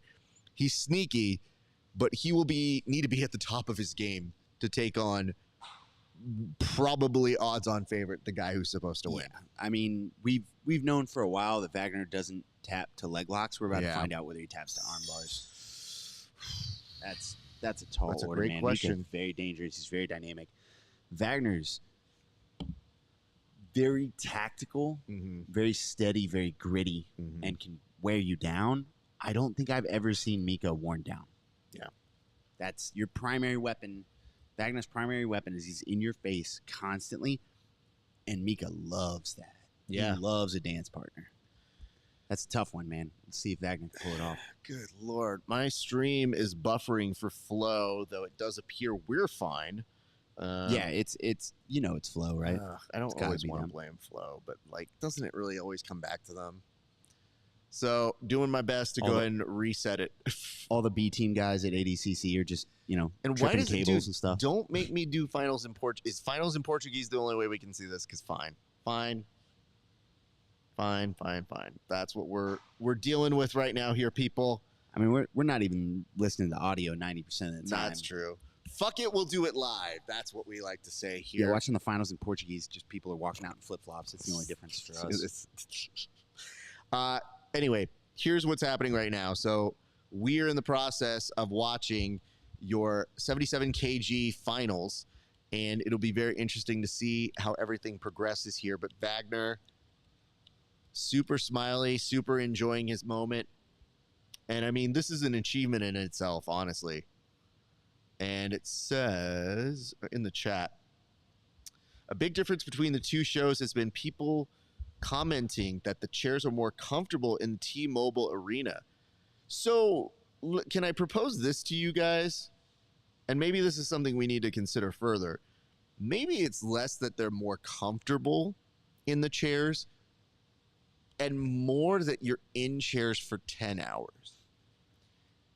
Yeah, I don't know what chair you can build that doesn't make you uncomfortable after 10 hours. Like, I have to get out of this chair and walk around every so often. So I feels it, but yeah. Yeah, we interviewed that gentleman at CJI that was laid out, just tired of sitting in a chair. That dude still has my appreciation. That dude, we salute you, sir. Yeah, you live on in our hearts, sir. But let's be honest, most of the top 77 kg competitors jump ship to the CJI. That's obviously going to be part of it. So we talked about the idea of an asterisk. I think that is a tomorrow thing. Yeah, it's a bubble year. That's a tomorrow question. That's a tomorrow concept. For today, I think it is more of a let's acknowledge what this is without necessarily trying to find the context to it, because we're still immersed in what it is. But yes, it definitely made things different, but that's not to say that Wagner couldn't have made his way through. I mean, he's been here before, so anybody who's been able to repeat consistently what they've done, we see what that does for Giancarlo and JT Torres, Gordon Ryan, these individuals who have done it on multiple occasions. So just a note, and it says for charity. I don't know exactly what that was there. His name's great. They're looking for you at Moe's Pub. That Moe's Pub, get out of here. I'm not doing that. And I wasn't thinking about it now, but now that they mention it, the chairs are a little more cushy here. Better crowd at CJI though. I like that made Egg lose his train of thought. It was like grappling. The comfortability of this chair, something I have not quite thought about, but now I do enjoy it. We're really missing out not having a camera on Egg right now. There should be a constant Egg cam, always and forever. Nicholas Rainier in the crowd. Yeah. All right. ADCC Thank you for that. Vet himself. Absolutely. The Melky Galvo camp. All right, guys. We are now. Oh, look at these hugs. Yeah, former Fight Sports teammates, right? By the way, boo. I like that these guys are always like, man, look at us. We're worse. I would never hug in front of that. Now, yay, besties. I love you too. I hate it, man. Keep that energy. I want more fights in jiu-jitsu. No, I'm playing. I mean, we just don't have their history, so it's hard to commentate from the sides, but it's just funny to see how that works for most other people. Do you think we see more belts in competitions? I know That's it's a like a great Ludo question. Livre thing, but you have to imagine someone's going to emulate them, right? Like, you know, you see it in the NBA where like they start wearing one leg sleeve, and all of a sudden all the kids are wearing one leg sleeve. You think we're going to see more belts? Do I get to start wearing my belt to Nogi? Oh my God. Yeah, that would really piss off my class, so I think I should consider it. So right now, Mika kind of like literally, ooh, Wagner goes for a takedown, does get it. And I got think a fresh blue belt that's loving that you can do that now. absolutely. I mean, Mika, ooh, yikes. Oh no, my camera just went out. Let me reset this so I'm Wagner looking at powerbomb here. Just lifts Mika up. I mean, again, the question is, how good of friends are you at this point? Like, are we friends enough that I'm just going to shake you off very slowly? Or am I going to slam you down? Because our slam's legal in ADCC. They are not friends. For Unless- Wagner, yes. For Wagner. Muay Thai is legal for Wagner. Muay Thai is legal for him. And as I tell your producer, he's sitting right next to me. I mean, for right now, I think it's a better bet to have not somebody trying to live stream a constant camera on somebody, considering how weird they are about their stuff. And it says, you got an entry. Thank you guys for that. Appreciate that. Really nice transition by Mika. So I think the plan here is, just so I'm saying it out loud and we can come back to it later, we will likely go through the finals. We'll take a break, and then we'll come back for the absolutes, because I think they take a short break, if I'm not mistaken. Then they do the absolute category, which is utter chaos. And on the absolute category, they also do something that's a little bit even more insane, which is you got the super fight still to end the night. Don't forget that, you guys. So it's like doing a whole nother tournament at the end. That's why whenever people are like, oh, man, remember ADCC? We have fond memories of it. I was like, it's not done. We're here forever. So you don't get to leave. It says, how is J-Rod doing? He unfortunately lost, but he did end up taking second in his division, which is not a bad thing at all. Yeah, right? man. It's an incredible showing, especially considering how little years he has been doing jiu-jitsu. Like, yeah, I agree with you. Hasn't been that long, dude. Do you think that second set of back take points, that extra 3, that puts you up 6-0 instead of 3-0, changes things pretty dramatically there forward? Yeah, like your decision-making matrix has to shift. Totally has to shift. Has to be more Hail aggressive, Marys. more risk tolerance. Yeah, man, we're going to the pass. We're not going to the fucking running plays. We got to put that ball in the air. Which is hard against a guy like Giancarlo. Especially when he knows you have to. Yeah. He's just watching it come. Yeah.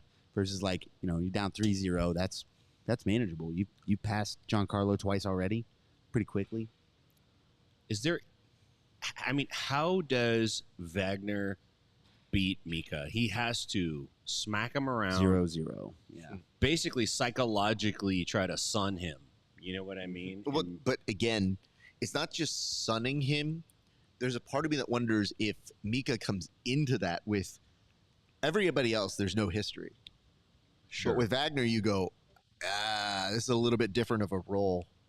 You know, like this is a different vibe because he knows me. And does that get in your head? And then he just headbutted him twice. Sorry. I mean, why not? Yep. Yeah, I have my old high school wrestling coach to this day.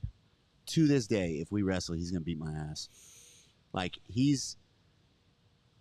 there is something about, like, Wagner was a veteran, Mika was a fight sports guy, Wagner's a legend in the sport, and there is something about trying to beat Coach that is just. So let me see here. Freud Evolved. Please do a play-by-play of the match and talk about friendship later. That's an fair. adorable comment, except for one thing. You're forgetting the fact that friendship actually plays a role into the psychology of it. And if there was more relevant action, you would get the relevant action. So nice try on your comment. Try and come correct. I appreciate Raph defending my honor there. This is the wrong day to piss off Raph. I'm just telling not you on guys. day 3. Don't come Here's on what day it is. 3. That's fair, man. It's when not like people we're are like, not I'm going to discussing give the you match. some notes on how to produce this. And it's like, bro, your comment isn't even produced well. So what I want you to know is we got to cut that one up. Just very carefully think about your words as you put them out, because we will roast you, and I feel no ill will about it.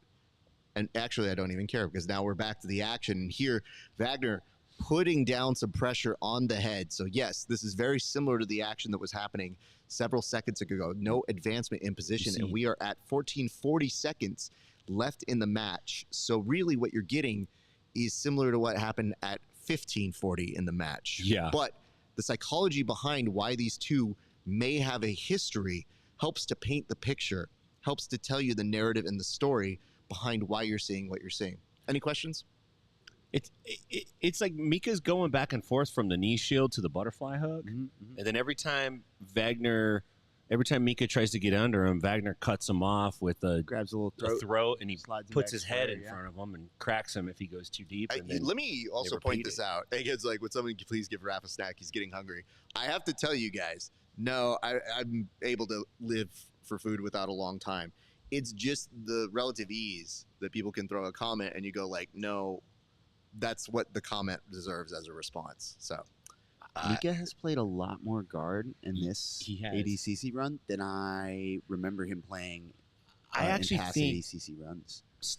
Mika standing is more dangerous than that knee shield position that Wagner had him in. Yeah. I think my thought is he pulled guard to conserve his energy and take less calf kicks. Well, right? keep in mind take this. less calf kicks, right? A little bit earlier, Mika actually kind of got a little lost in the sauce, and Wagner got the takedown. Yeah. So as a result of that, wow. you know, it kind of Mika down too. Yep, but the nice part is, yeah, he can do it, and I think that's another testament to that big brothering. But now that time is done. Mika reverses a forward pressure from Wagner, and now Wagner is on his back, and Mika is inside Double control. under, beautiful foot sweep. Wagner changes level, lowered, tried to drive in on a double leg. Mika with a counter foot sweep. That was beautiful. You don't see that off the blast double a lot, man. No, you do not. He timed it perfect. Yeah, it's hard to pull off, bro. Yeah, it is. It's hard to pull off. I mean, the relative ease that Wow. he had in it, it was like he got a gift. Yeah, Like, it's like he was drilling I've it. been working on this. Thank you Yeah. so much. And the recognition of it is quite incredible. I think Wagner may have made a tactical error when he let the fight go back to the feet. I'll be honest. You know? I don't know about a tactical error. Given the information he had, Yeah, that's I don't true. think it was a bad decision. But he just found out that, like, you know, Mika's still Mika. Like, even if you've taken him down before, me coming into it, not seeing that first takedown though, and seeing him let yeah. Mika stand up, it's like, oh, why are you doing that? Why are you trying to do stand up with Mika, man? I don't know if I think sometimes you just end up in certain positions as you get to there. I think it's less of a tactical error, but I think it's more of a, well, what are you going to do that's going to put him away? Because Mika is going to be difficult in a number of situations. So, yeah, maybe if we stand up, I can kind of play things out and try to maybe crisp handshake. You know, maybe get a little bit of a confusion in him because he did get that first takedown. And the idea is now Mika kind of recognizes the timing. Low calf kick. Inside leg kicks, man. He's playing, listen, they're investment shots. And it says B Team L. Sorry, Noah. That's about the J-Rod one. The other thing, Kevin, that I notice a lot about the collar tie grip now is guys are attaching the tips of their fingers to the far side ear, right on the top of the ear, just like a little baby handle. Like not the headgear. There's no headgear, but you can grab the top of the ear. Bit of the ear. Let me point this out though. New Wave, Autos, Manos team continue to dominate ADCC. One thing that will be something we talk about in the future though is what does that mean now? Like I get that it's significant, yes, to ADCC, but what does that mean to the larger world of jiu-jitsu? Where is it going to hold the same weight as people who win more money? Like, you know, we're going to get into a really tricky conversation here where, yes, there were good people, but already in the chat, people were saying like, Wagner getting here, I mean, it was a more depleted field. Yeah. So we're not quite sure what's happening here. Both gentlemen are up on their feet. We're very close to points. It is 10:30 left on the clock. So in 30 seconds, we will get to the points portion. And Wagner still trying to hand fight here with Mika. This is a very, very, very similar position that Wagner has been in a number of situations in the ADCC history. So if anything, Tim, this is trying to put it back in his wheelhouse. Like we have seen Wagner stand up like this multiple times in ADCC formats and worlds.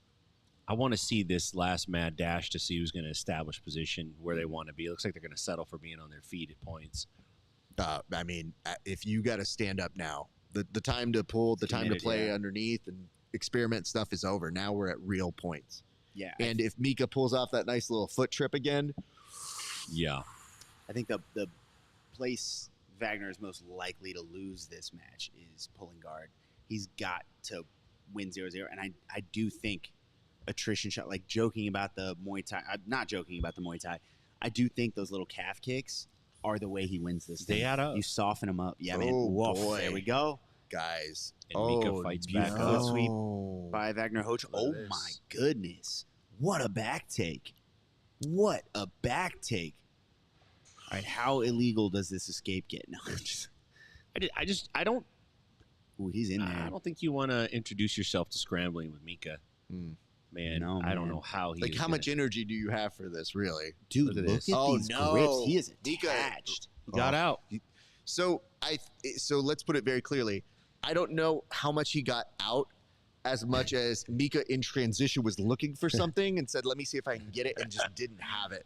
It looked like he just fell. I thought he actually went out. To be honest with you, yeah. Oh, yeah. But Carlos Interesting. Newton. Is it Carlos Newton? Matt Hughes? Was that the big slam? Who did Pat Miletich? Who did Carlos Newton triangle? And the dude, he had him propped up against the cage, Spiked him. put him out. Guy Tim, slammed Tim, him and Tim, then woke him up. we got to do references from 20 years ago or lesser. You know what I mean? We've just been around for so long. that's Dating yourself? like a 20-year-old reference now, sir. It's a great one though, dude. It is, but like the children, they don't know. They're like, Carlos Newton? Is he Jimmy Neutron's cousin? He's Fig Newton's cousin. That's the guy that discovered the thing with the apple, right? Absolutely. So, okay, Mika's ahead 3 points. He looked like he was like, all right, are we going to play guard here? And then thought better, all right, we're standing back up. So 3-2. I think this gets very Ooh. interesting because now Wagner, it's 2 3-2. points. He can score. Yeah. Where did the 2 come from? Hold on. Wagner's got 2. So, what did he get? How? Hold on.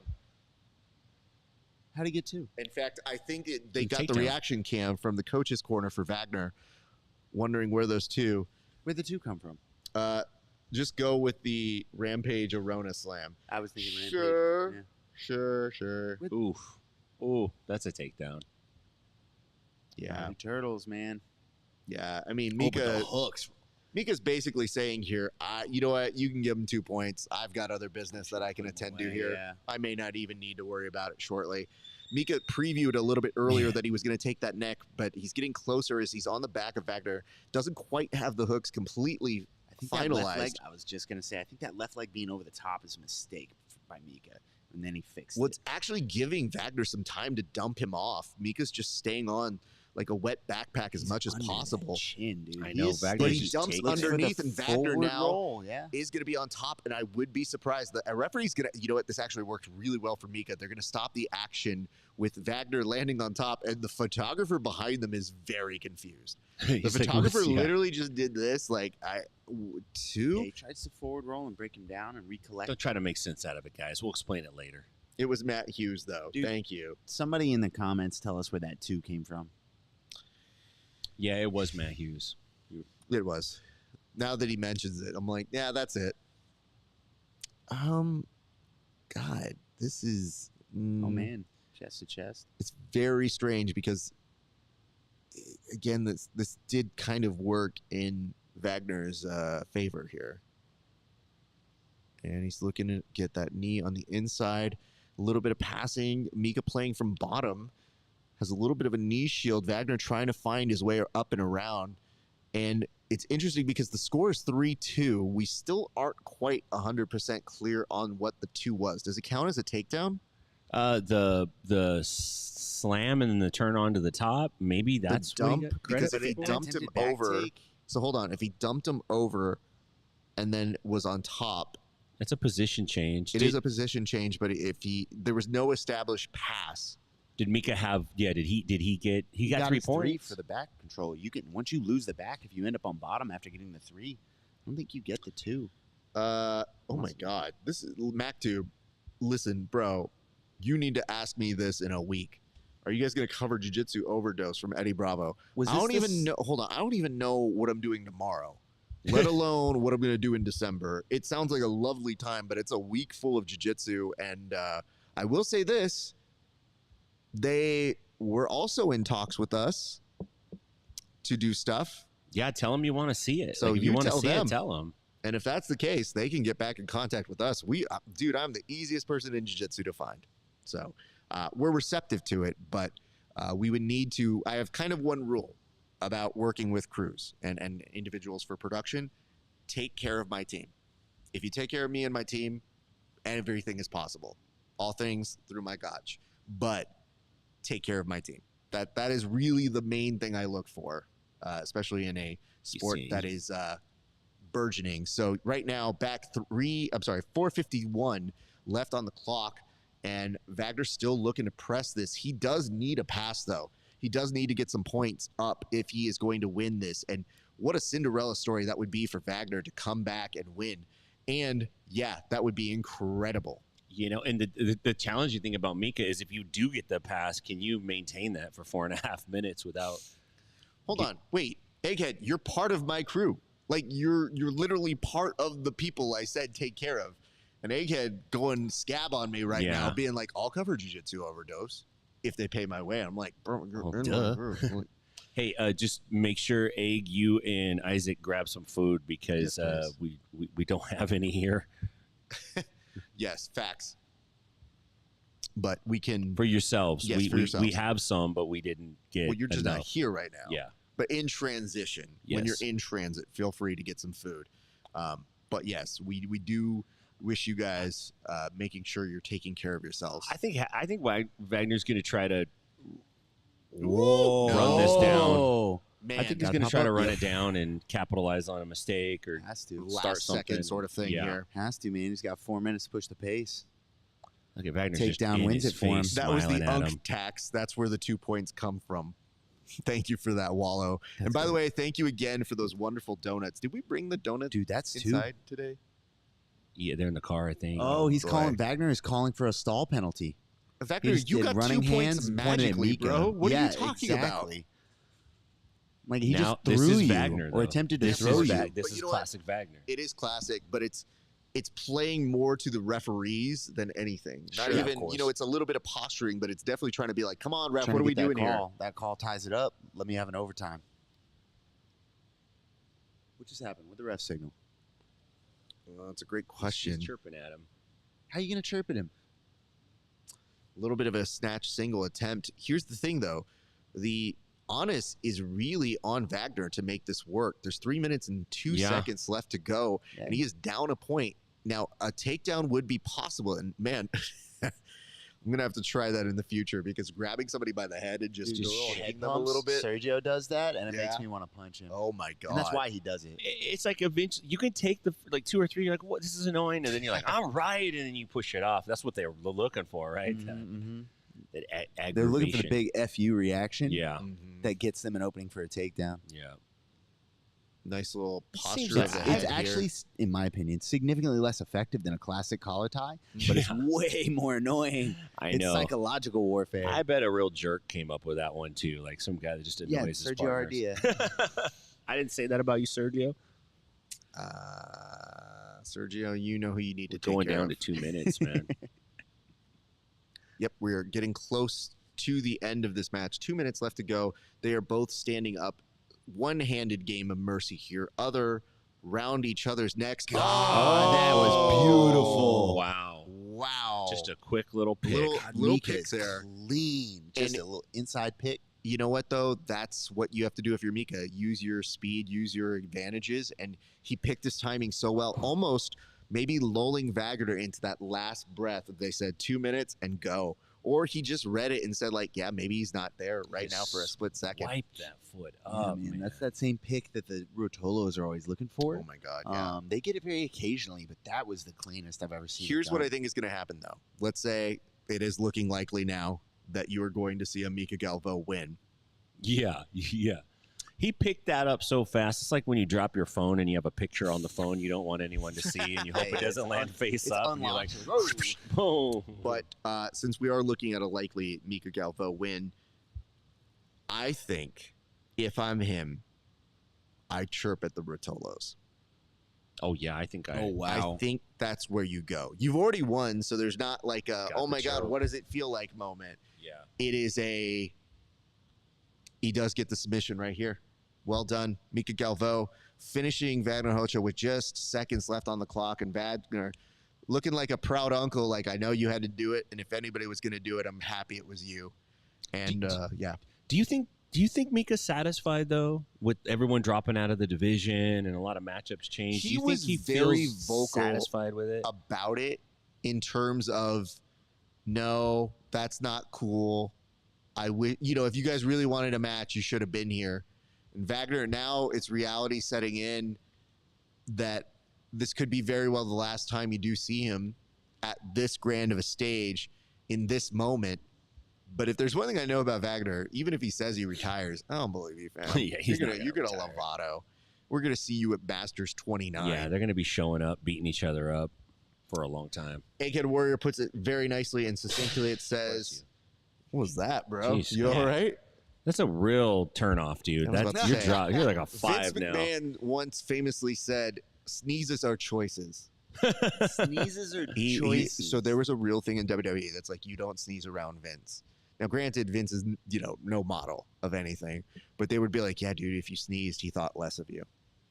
So He doesn't sneeze? well, I think, You think if you overhear him sneezing, he just has to have you killed? It's hard to I mean, eat a sneeze, bro, I think man. that's the least Yeah. of things you need to worry about Vince McMahon about, but is what it is. So congratulations, Mika Galvo. He goes over to get a warm reception from the other side's corner, and, embracing with the opposite teams here. Wagner going over, saying hello to Mika's corner, and just the embrace between the families. And, it is a very nice moment here, because as much as it is a competition, this is one of the few times you get to see everybody saying, like, hey, no bad blood between different gyms or splits, or maybe you need to go off and do something else.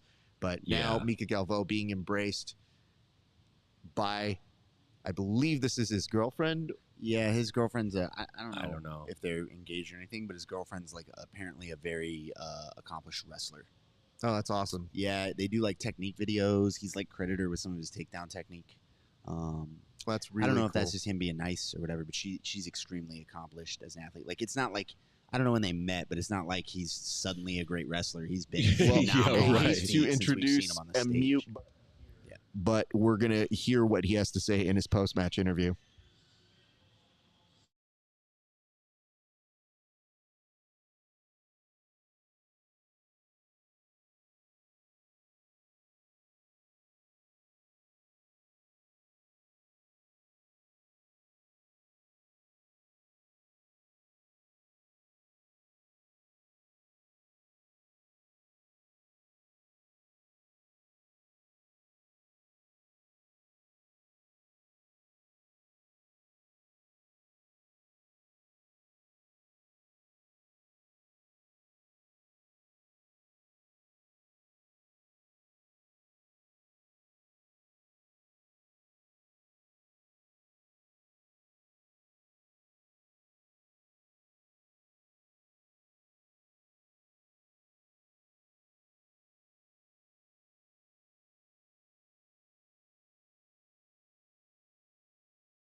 I mean, okay, let me just bring everybody back in right now. So we were actually on the Portuguese feed because the main finals feed was cutting out for a little bit. I have no idea what the hell he just said, and I barely heard Jake, so I don't know if it was that the Portuguese stream, because they have to do the voiceovers and whatnot, that they duck it down, but they actually were taking the mic that goes out to the audience as their main one. So it's filled with distortion Brilliant. and echo, and it was hard to figure out what he said. But there was no mention of a Rotolo. I think that will be something that happens quarterbacking. There was a lot of discussion of how much he loved his family, gave a shout out to his girlfriend, talked about his dad being there. And I think he was mentioning what a nice moment, what it meant to him in this particular field. Having said that, I wondered if there was a push or a mention by ADCC not to mention the other guys. I wonder if they had said, we would prefer it if you don't mention anything about that. Possible, because I did notice somewhere about 3 weeks ago, it seemed like all the responsiveness and reactionary like communications kind of went radio silent in terms of mentioning CJI, talking about the athletes. Like, they did show Nicky Rodriguez on the camera a few minutes ago during J-Rod's match, but I would think, I think you're right. I think they've made a discerned thing to keep ADCC talk about ADCC. I think that's a good idea, though. And it's publicity. I want to point out this comment here, which is, you should understand that we aren't watching it. That's why we are listening. So you guys should say more who's going and the score and who's next. May I just present something to you? We have been. We literally just did that for this match. Wait, so I don't know if your ears work. You should potentially get them checked. But I would say 70% of what we were doing was play-by-play, with 30% storytelling and 30% about the context of the grapplers. If you'd like, I can talk about my barbecue recipes. I can talk about going to the movies like DC does on the UFC when he's commentating fights. So I know what you're referring to. You're just wrong.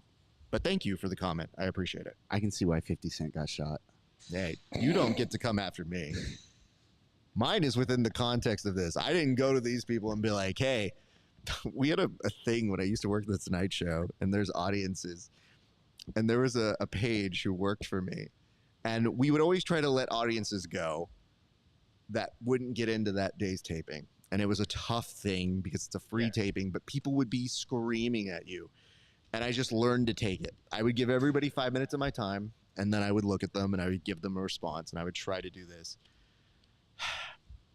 The sad part of this was they would yell at you and they would see my ability to just be calm and respond in a certain way that they would speak to me. Yeah. But then one day she told me, she's like, what the fuck are you yelling at me about? You know, to us backstage, like telling what she wanted to say. And she goes, I don't go to your fucking hot dog stand and tell you how to fucking give somebody a fucking hot dog on the streets. And I go, you're my new favorite. You have spoken to me. And it says, anyway, we don't know who he is. Please say names. Oh, wow. We've been very clear about I thought about that when he was talking about beautiful foot sweep, but we didn't say who got what. Absolutely. Those are moments. Yeah, this is where I kind of felt like Raph maybe was, just getting a little irritated, but now I'm getting irritated. It's like, how am I the reasonable one? What did you tune into, man? Like, this is just live coverage of the whole weekend. This is not play-by-play dedication to your favorite match. It's just, people have very particular wants and needs, but they have very particular ways of demanding it, not asking for it. Especially on the internet. So it's just kind of like, hey, he's listen. a little aggressive with the demand, but I think it's fair to say, hey, man, use names. So would you mind using some names? I'll use some names. Is this a good time to put the sticker on? Yeah, go for it, bro. How am I the reasonable one? What? This is crazy. I don't think you're being that reasonable, honestly. You don't think I'm being that reasonable? I think what you're doing is you're giving too much credence to the internet, to a comment that doesn't have an actual intent of, hey, man, could you do that? That'd be really nice. He's not engaging in good I would faith. be very polite in asking. You're giving him too much grace, Kevin. I'm here for the heat. I don't have a problem with this. I just didn't realize that was the tone we were setting today. Yeah, I've spent 3 days with you. I've heard you say all kinds of heinous I was about shit. to say, usually I'm the one. And now you're concerned about Joe Brazil here, man? Come on. So just so you know, that's only on one part of it. There's multiple streams going on, Joel. But you know what's great is, Joel, you're staying around to hate watch now. So I don't know exactly what you want. You don't have to watch. I mean, he's given us like, no wonder why you got only 24 people. It's like, bro, we have multiple streams going on, so it's not just 24, my friends. To be fair, some of the people that I really, really have gotten to like and gotten to know from doing Inside BJJ hated me in the beginning. And like I met them through their like, you suck. Why are you doing this? You should do this. You should do that. And ended up, and they've listened to all the shows. So I would say a significant portion of the people that like me in jiu-jitsu started out hating me. Yeah. Really solid. Mario Gayor, we were talking about, and Kiahi from the PGF are two of my favorite people in jiu-jitsu, and they were like, oh yeah, I fucking hated you. Like, handsome Kevin, fuck this guy. Fuck this guy. I think there's a weirdness where the people who ask kindly never get spoken to like that. Never what? The people who ask kindly never get spoken to like that. Yeah. There's just a difference in the approach. Yeah. So, hey guys, would you mind saying when the fighters walk out what their music choice was and what they're wearing? Thank you. Wallow J, you are too funny. Thank you so much for that, brother. Hey, what I can tell you guys is this. It's going to be a hell of a match, too. If you are sticking around, we appreciate you. Thank you for tuning in. But we're going to bring you a hybrid of coverage, still with a lot of stuff to talk about. And yes, maybe an alternate to what it is you already have. So if you are here, thank you so much. We love you guys. All right, next to the thing. We are now getting back to the action. Look at this. All right, Wallow J, we've got Baby Shark in black and gray and a black belt with double knee sleeves, and Pato in the grossest kit I've ever seen in my life. It is Oakley. Oh, yeah, he's got an Oakley sponsor. Wow, Yeah, good for him, though. Good for him, man. Cash in. They should make That him thing is wear heinous. Oakleys. They should have put the whole competition. Some wraparounds. Yep. Yeah, dude. I hope he didn't design that, because whoever did you dirty, Pato. I don't know why. How many viewers you got, buddy? No. This man has 4 followers on Instagram. It looks like a prototype Wolverine reject suit. Where they're like, we think we could put him in shorts. We think it would be cool. And they're like, no. Logan doesn't wear shorts. So talk to me about this matchup. Why does it make sense for you guys? What are you excited to see about it? Well, I mean, Diogo Hayes is the number 1 dude, and Diego Pato is like the number 1.5 dude. He's right on it, and it's going to be a war. And I think this match right here, because there's no under 66 kilogram CJI work going on. I mean, let's just be real. This is the match to determine like who's the king of this division. Yeah, this is the true championship for sure. Pato is a terrifying leg locker and submission artist. Terrifying. Yeah, he is really, really scary. And Jogo is good everywhere, like obscenely good everywhere. Shouldn't be allowed good everywhere. Pato's so scary with his legs that the copycat Patos are scary. The guys that are just trying to copy what he's doing is like, PJ hit that little reaping inside heel hook that Pato popularized. Yeah. When they come across with the reaping leg in entanglements, you can go ahead and bite on that and run an inside heel hook. Fucking entanglement, fucking knee line. You just run that shit. Yeah. That's what PJ picked up today, right? Yeah. Boy, and that's frightening when it comes on, too. No, not Costa. Who is PJ? Who is PJ in there with? He beat, let me see. Costa's too big for him. I'll tell you right now. I got the brackets over there somewhere, but we'll get Elijah to those Dorsey. in a few. We Yeah, just saw that's Pato right. pull guard. I was surprised with how long he stood with Jogo in the first place. Jogo, a couple ADCC back when he had to do trials. A Brazilian I remember trials. when I had to do trials. Yeah. In Brazilian trials, he got to the finals and made a point to take someone down. We'll say a lot of times, like 6 times, and refuse to actually collect the points, like cut him, wrestling style, take him down, let him up, just to make the point that he could. Pato's on the He is a phenomenal wrestler. I was surprised how long Baby Pato stood Shark with him. Granted, no point. almost stepped around it and then tried to kind of lean out of it, but back's not fully out of danger here. Nice. And instead, Pato may be using this as an opportunity to kind of secure side or the back, but in this particular juncture, you do see Baby Shark a little bit stuck in this position. Yeah, Pato using the little matrix back take to threaten the leg entry, then threaten the back take, then use the body lock to sweep and build up on top. We don't see Pato play top a lot. This is going to be very interesting. I'm sure he's very good at it. Yeah. Usually. Yeah. Because I don't know that game. Yeah, man. Like, I'm not a I wrestler. guess I'll do it in dog. the ADCC finals. It's probably not, what this decision is. But, Ends up in half guard. yeah. Jogo Hayes is able to go from leg drag and put him back in a half guard. It looked like Pato tried to step over and collect the legs and package him he up, tried and to it hit just that didn't. little like Dagestani leg bind or whatever, and Jogo refused. I've had a coach. I have no idea. Don't at me. I've had a coach say that an MMA coach say that nobody good should ever get their legs locked in that. And he's like, yeah, Khabib just does that to people who, They're all garbage. yeah, they're all garbage on the ground, which is a very hot take. I love it when coaches come off with these proclamations, and you're like, where did this start? Because I don't know anybody that can do what you're saying. Khabib? Yeah, you're the greatest in the world, Where right? did you get this theory? How many ninjas did you fight in Japan for your black belt?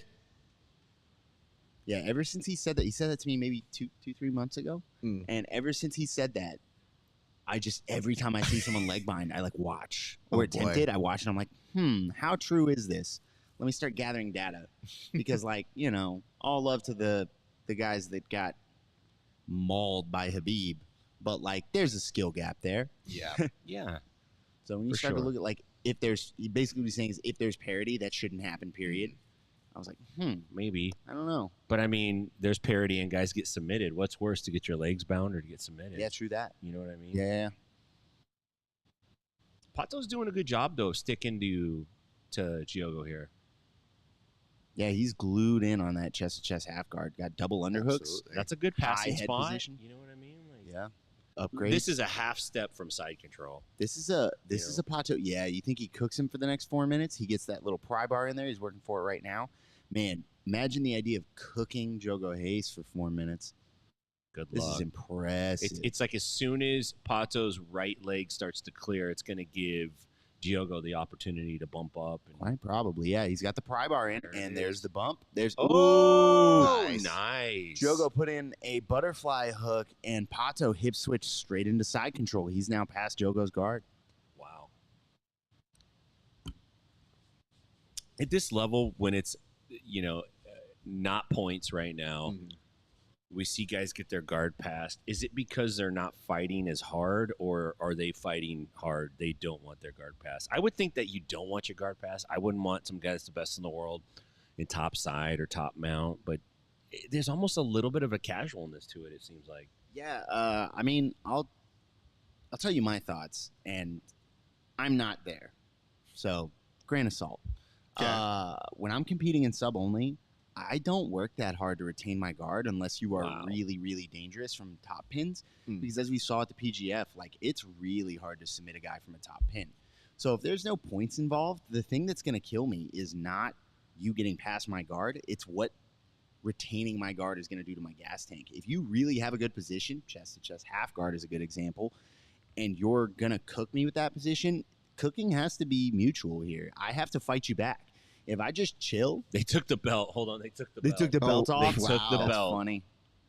I mean, at a certain Back point, to you- white belt, Jogo Hayes. They're going to go test the belt. Remember when they would x-ray a bat to see if it's corked in baseball? They're going to take the belt out, put it in an x-ray He's got machine. razor blades in there. He's got acai in the belt. Yeah, cooking has to be mutual. So if you're saying it's no points Sure. period, I think there's a little bit of pride involved, but I just don't know Jogo Hayes mindset well enough to know what he does and doesn't care about competitively. Sure.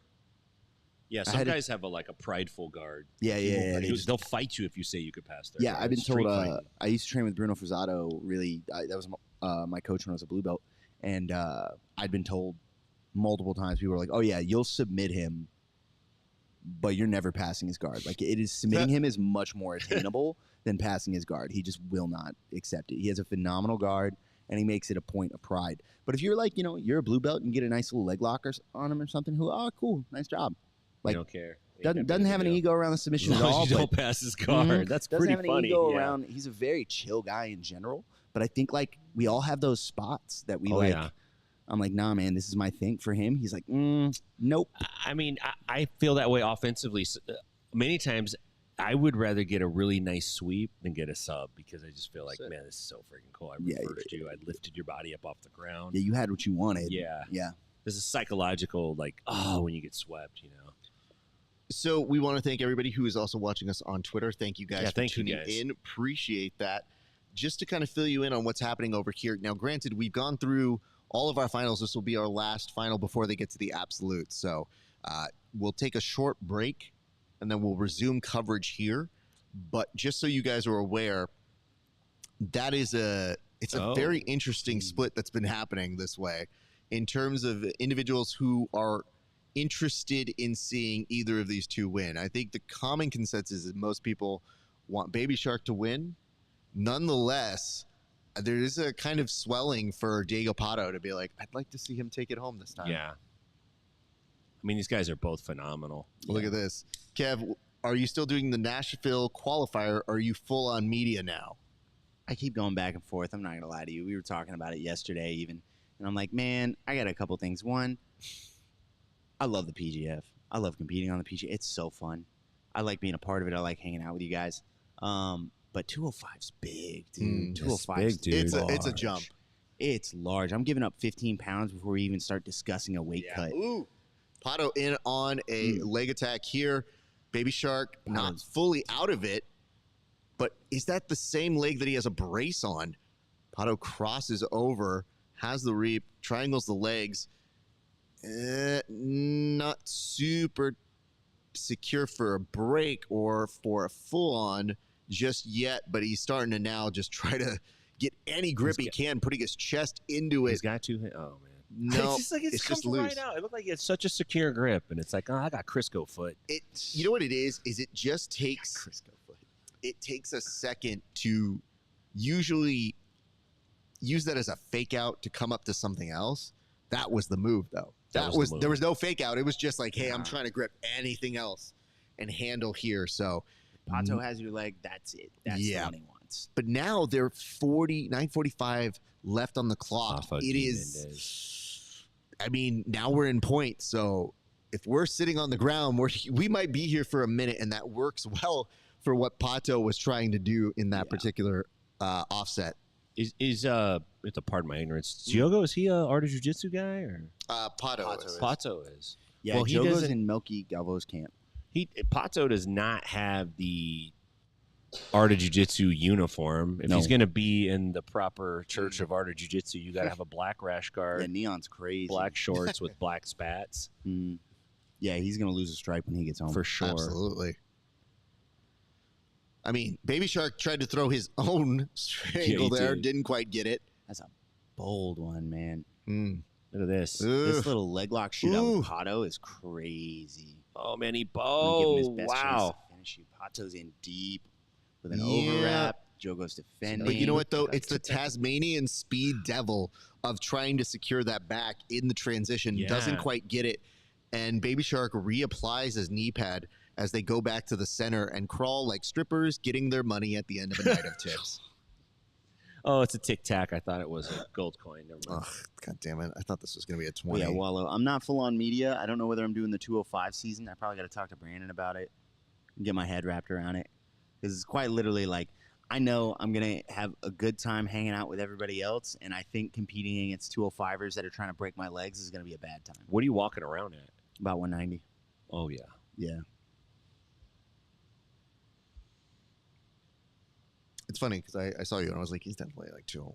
What's that? He's definitely like 195 right now. What do we got going on? You know what I here? mean? Look Like, at this. especially after the food this week, I'm like, Oh, no. snap. It seems like Pato's getting some entries that look like he might be able to turn it into something, and Diogo just like, nah, man. I mean, Diogo's movement is so instinctively the right choice consistently to get out of this stuff. But all it takes is one bad break. This is deep, guys. And that was a great set. He's going for the Pato's hand. re-chambering, but Diego loses it in a few seconds, just in transition. But my knee popped right there. I will tell you, he's though, taking damage. him chambering these all together, it gives you the intention of maybe he's not getting it now, but maybe we're just seeing the continuation of getting closer and closer of what could be inevitable. Or if Baby Shark is just able to pass here, as he just threw his body across, didn't quite get it, but Pato kind of scooting his way back on up. Yeah, Pato has had some he's gone as far as to bait heel hooks.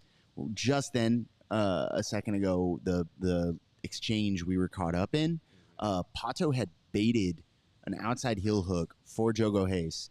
They were in double butt scoot, and then he used an underhook on the leg to invert and hit, I've heard it called like the tone and roll. Oh, yeah, right. Yeah. I remember that. Yeah, Gary hits that. And go right into the legs for a deep, deep look at an inside heel hook that Jogo, he had to have taken some damage on his way out. It looked like he did, to be honest with you. Yeah. You never know it. He's so stoic. Yep. Here's where we run into the problem, right? Pato is almost certainly winning right now on the judges' cards.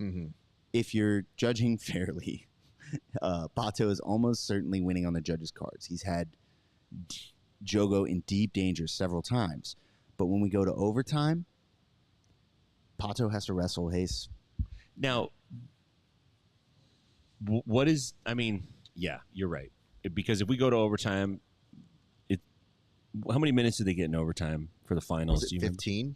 Or is it that long? It's 10? 10-minute overtime. It's 10, yeah. And that's not first score, right? It's not like golden score. No. It's just, It'll go the full 10. We're just there. And then Pato's going to have to take the -1 or the takedown. What if there's no score at the end of the 10 minutes? They do another one? Decision. Goes to decision. Yeah, referee's decision. I think it would be very surprising to me if there wasn't a score at the end of 10 minutes. There's going to be a score. Yeah, there's such a gap there between the two. It'll be more interesting to see whether Pato pulls and spends his time hoping that Jogo seems like the type of athlete that he's not going to run. He's 100% going to try and pass Pato's guard. So does Pato pull immediately and rely on that, or does he make Jogo take him down? Hold up. 2 penalties? For what? For trying to finish the match. Yeah.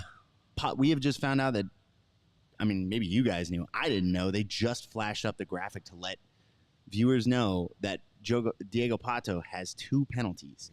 I think there's an issue where, like, you can butt scoot, but if it becomes like a butt scratch, then you get a penalty. If you're just like, you know what I mean? Yeah. They were like, have you considered that you're competing against Jogo Hayes?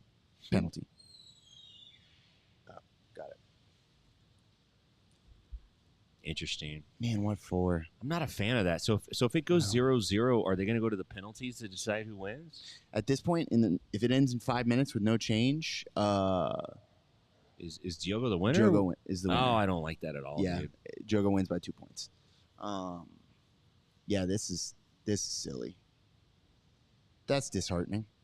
And Hayes is going to mount. Whoa, Look at this. Man, he's about to make it a non-issue by passing. Holy Jogo Hayes is about to pass Pato. He's going to get The it. head arm directly is into the head looking arm of real nice right now. My God. You got Baby This Shark is applying tight. I think he's a going head to arm. tap. He's about it. adjusting He's thinking about it. And Diego Pato That's it. has to tap. And your double champ, once again, is going to be Baby Shark. Wow. A great night between him and a great night between Mika Galvo as double champs. And yeah, we're talking about double champs. It's not just them. Giancarlo as well. Yeah. Coming back in, winning again. And then, even thinking about it further, you guys, taking it all the way through. These aren't the only repeat champs. You've also got Felipe Pena as a repeat champ. You also, when you look down at it, you've got Duarte again. Like, these are all very, very familiar names in those top 3 seeds every single time. So even though things have changed for ADCC, the particulars may have changed, the participants may have changed, you still have the same superstars finding their way to the end. And that, again, is going to be very interesting when we get to everybody talking about who did better, who did what, and who blew away everybody. So a few things before we kind of take a nice little break here. What we'll do, we'll take a break. We'll get some of the topics that we weren't able to get on the board when we come back for the absolutes. But to my knowledge, I believe they are going to take a short sabbatical. We're going to put some food in our mouths, and then we will come back to kind of give you the absolute coverage that I think you guys deserve. So thank you so much for watching along, and thank you to our sponsors. Our presenting sponsor today is our good friends over at Inverted Gear. Thank you so much for coming in.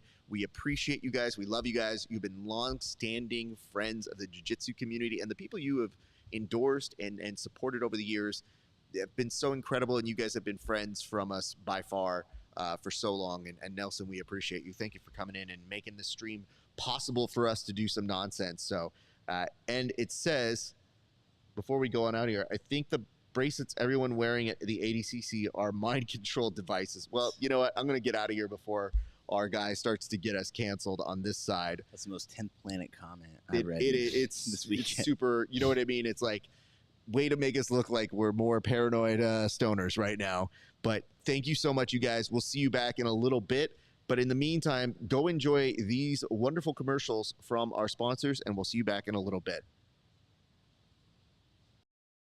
Welcome back to another installment of the Bullpen. Kev, we got a huge board. Why don't we get straight to it right now?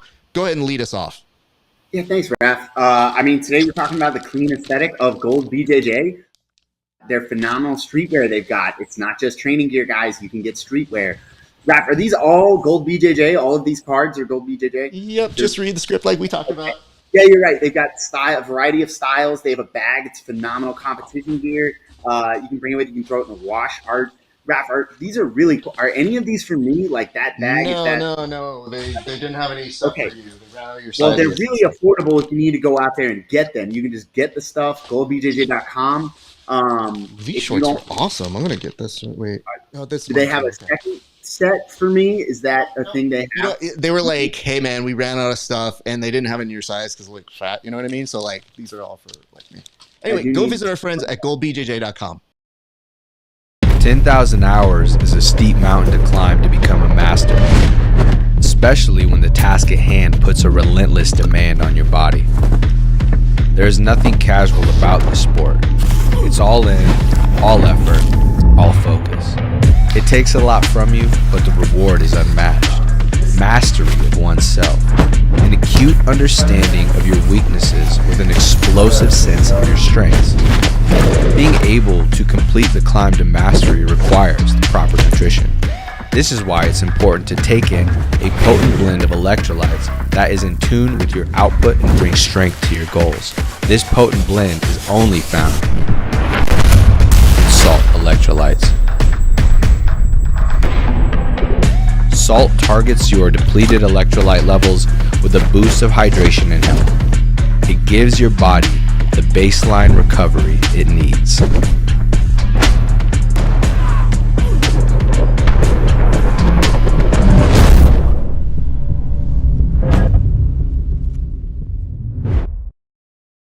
Elevate your BJJ game with Inverted Gear, where pandas and performance meet. Whether you train in a gi or prefer no gi, we have something for you. Our gear is built to last and designed to perform no flashy extras, just high-quality craftsmanship and minimal design. Plus, pandas. Don't miss our back-to-school sale going on now. Visit www.invertijar.com and roll with confidence panda style.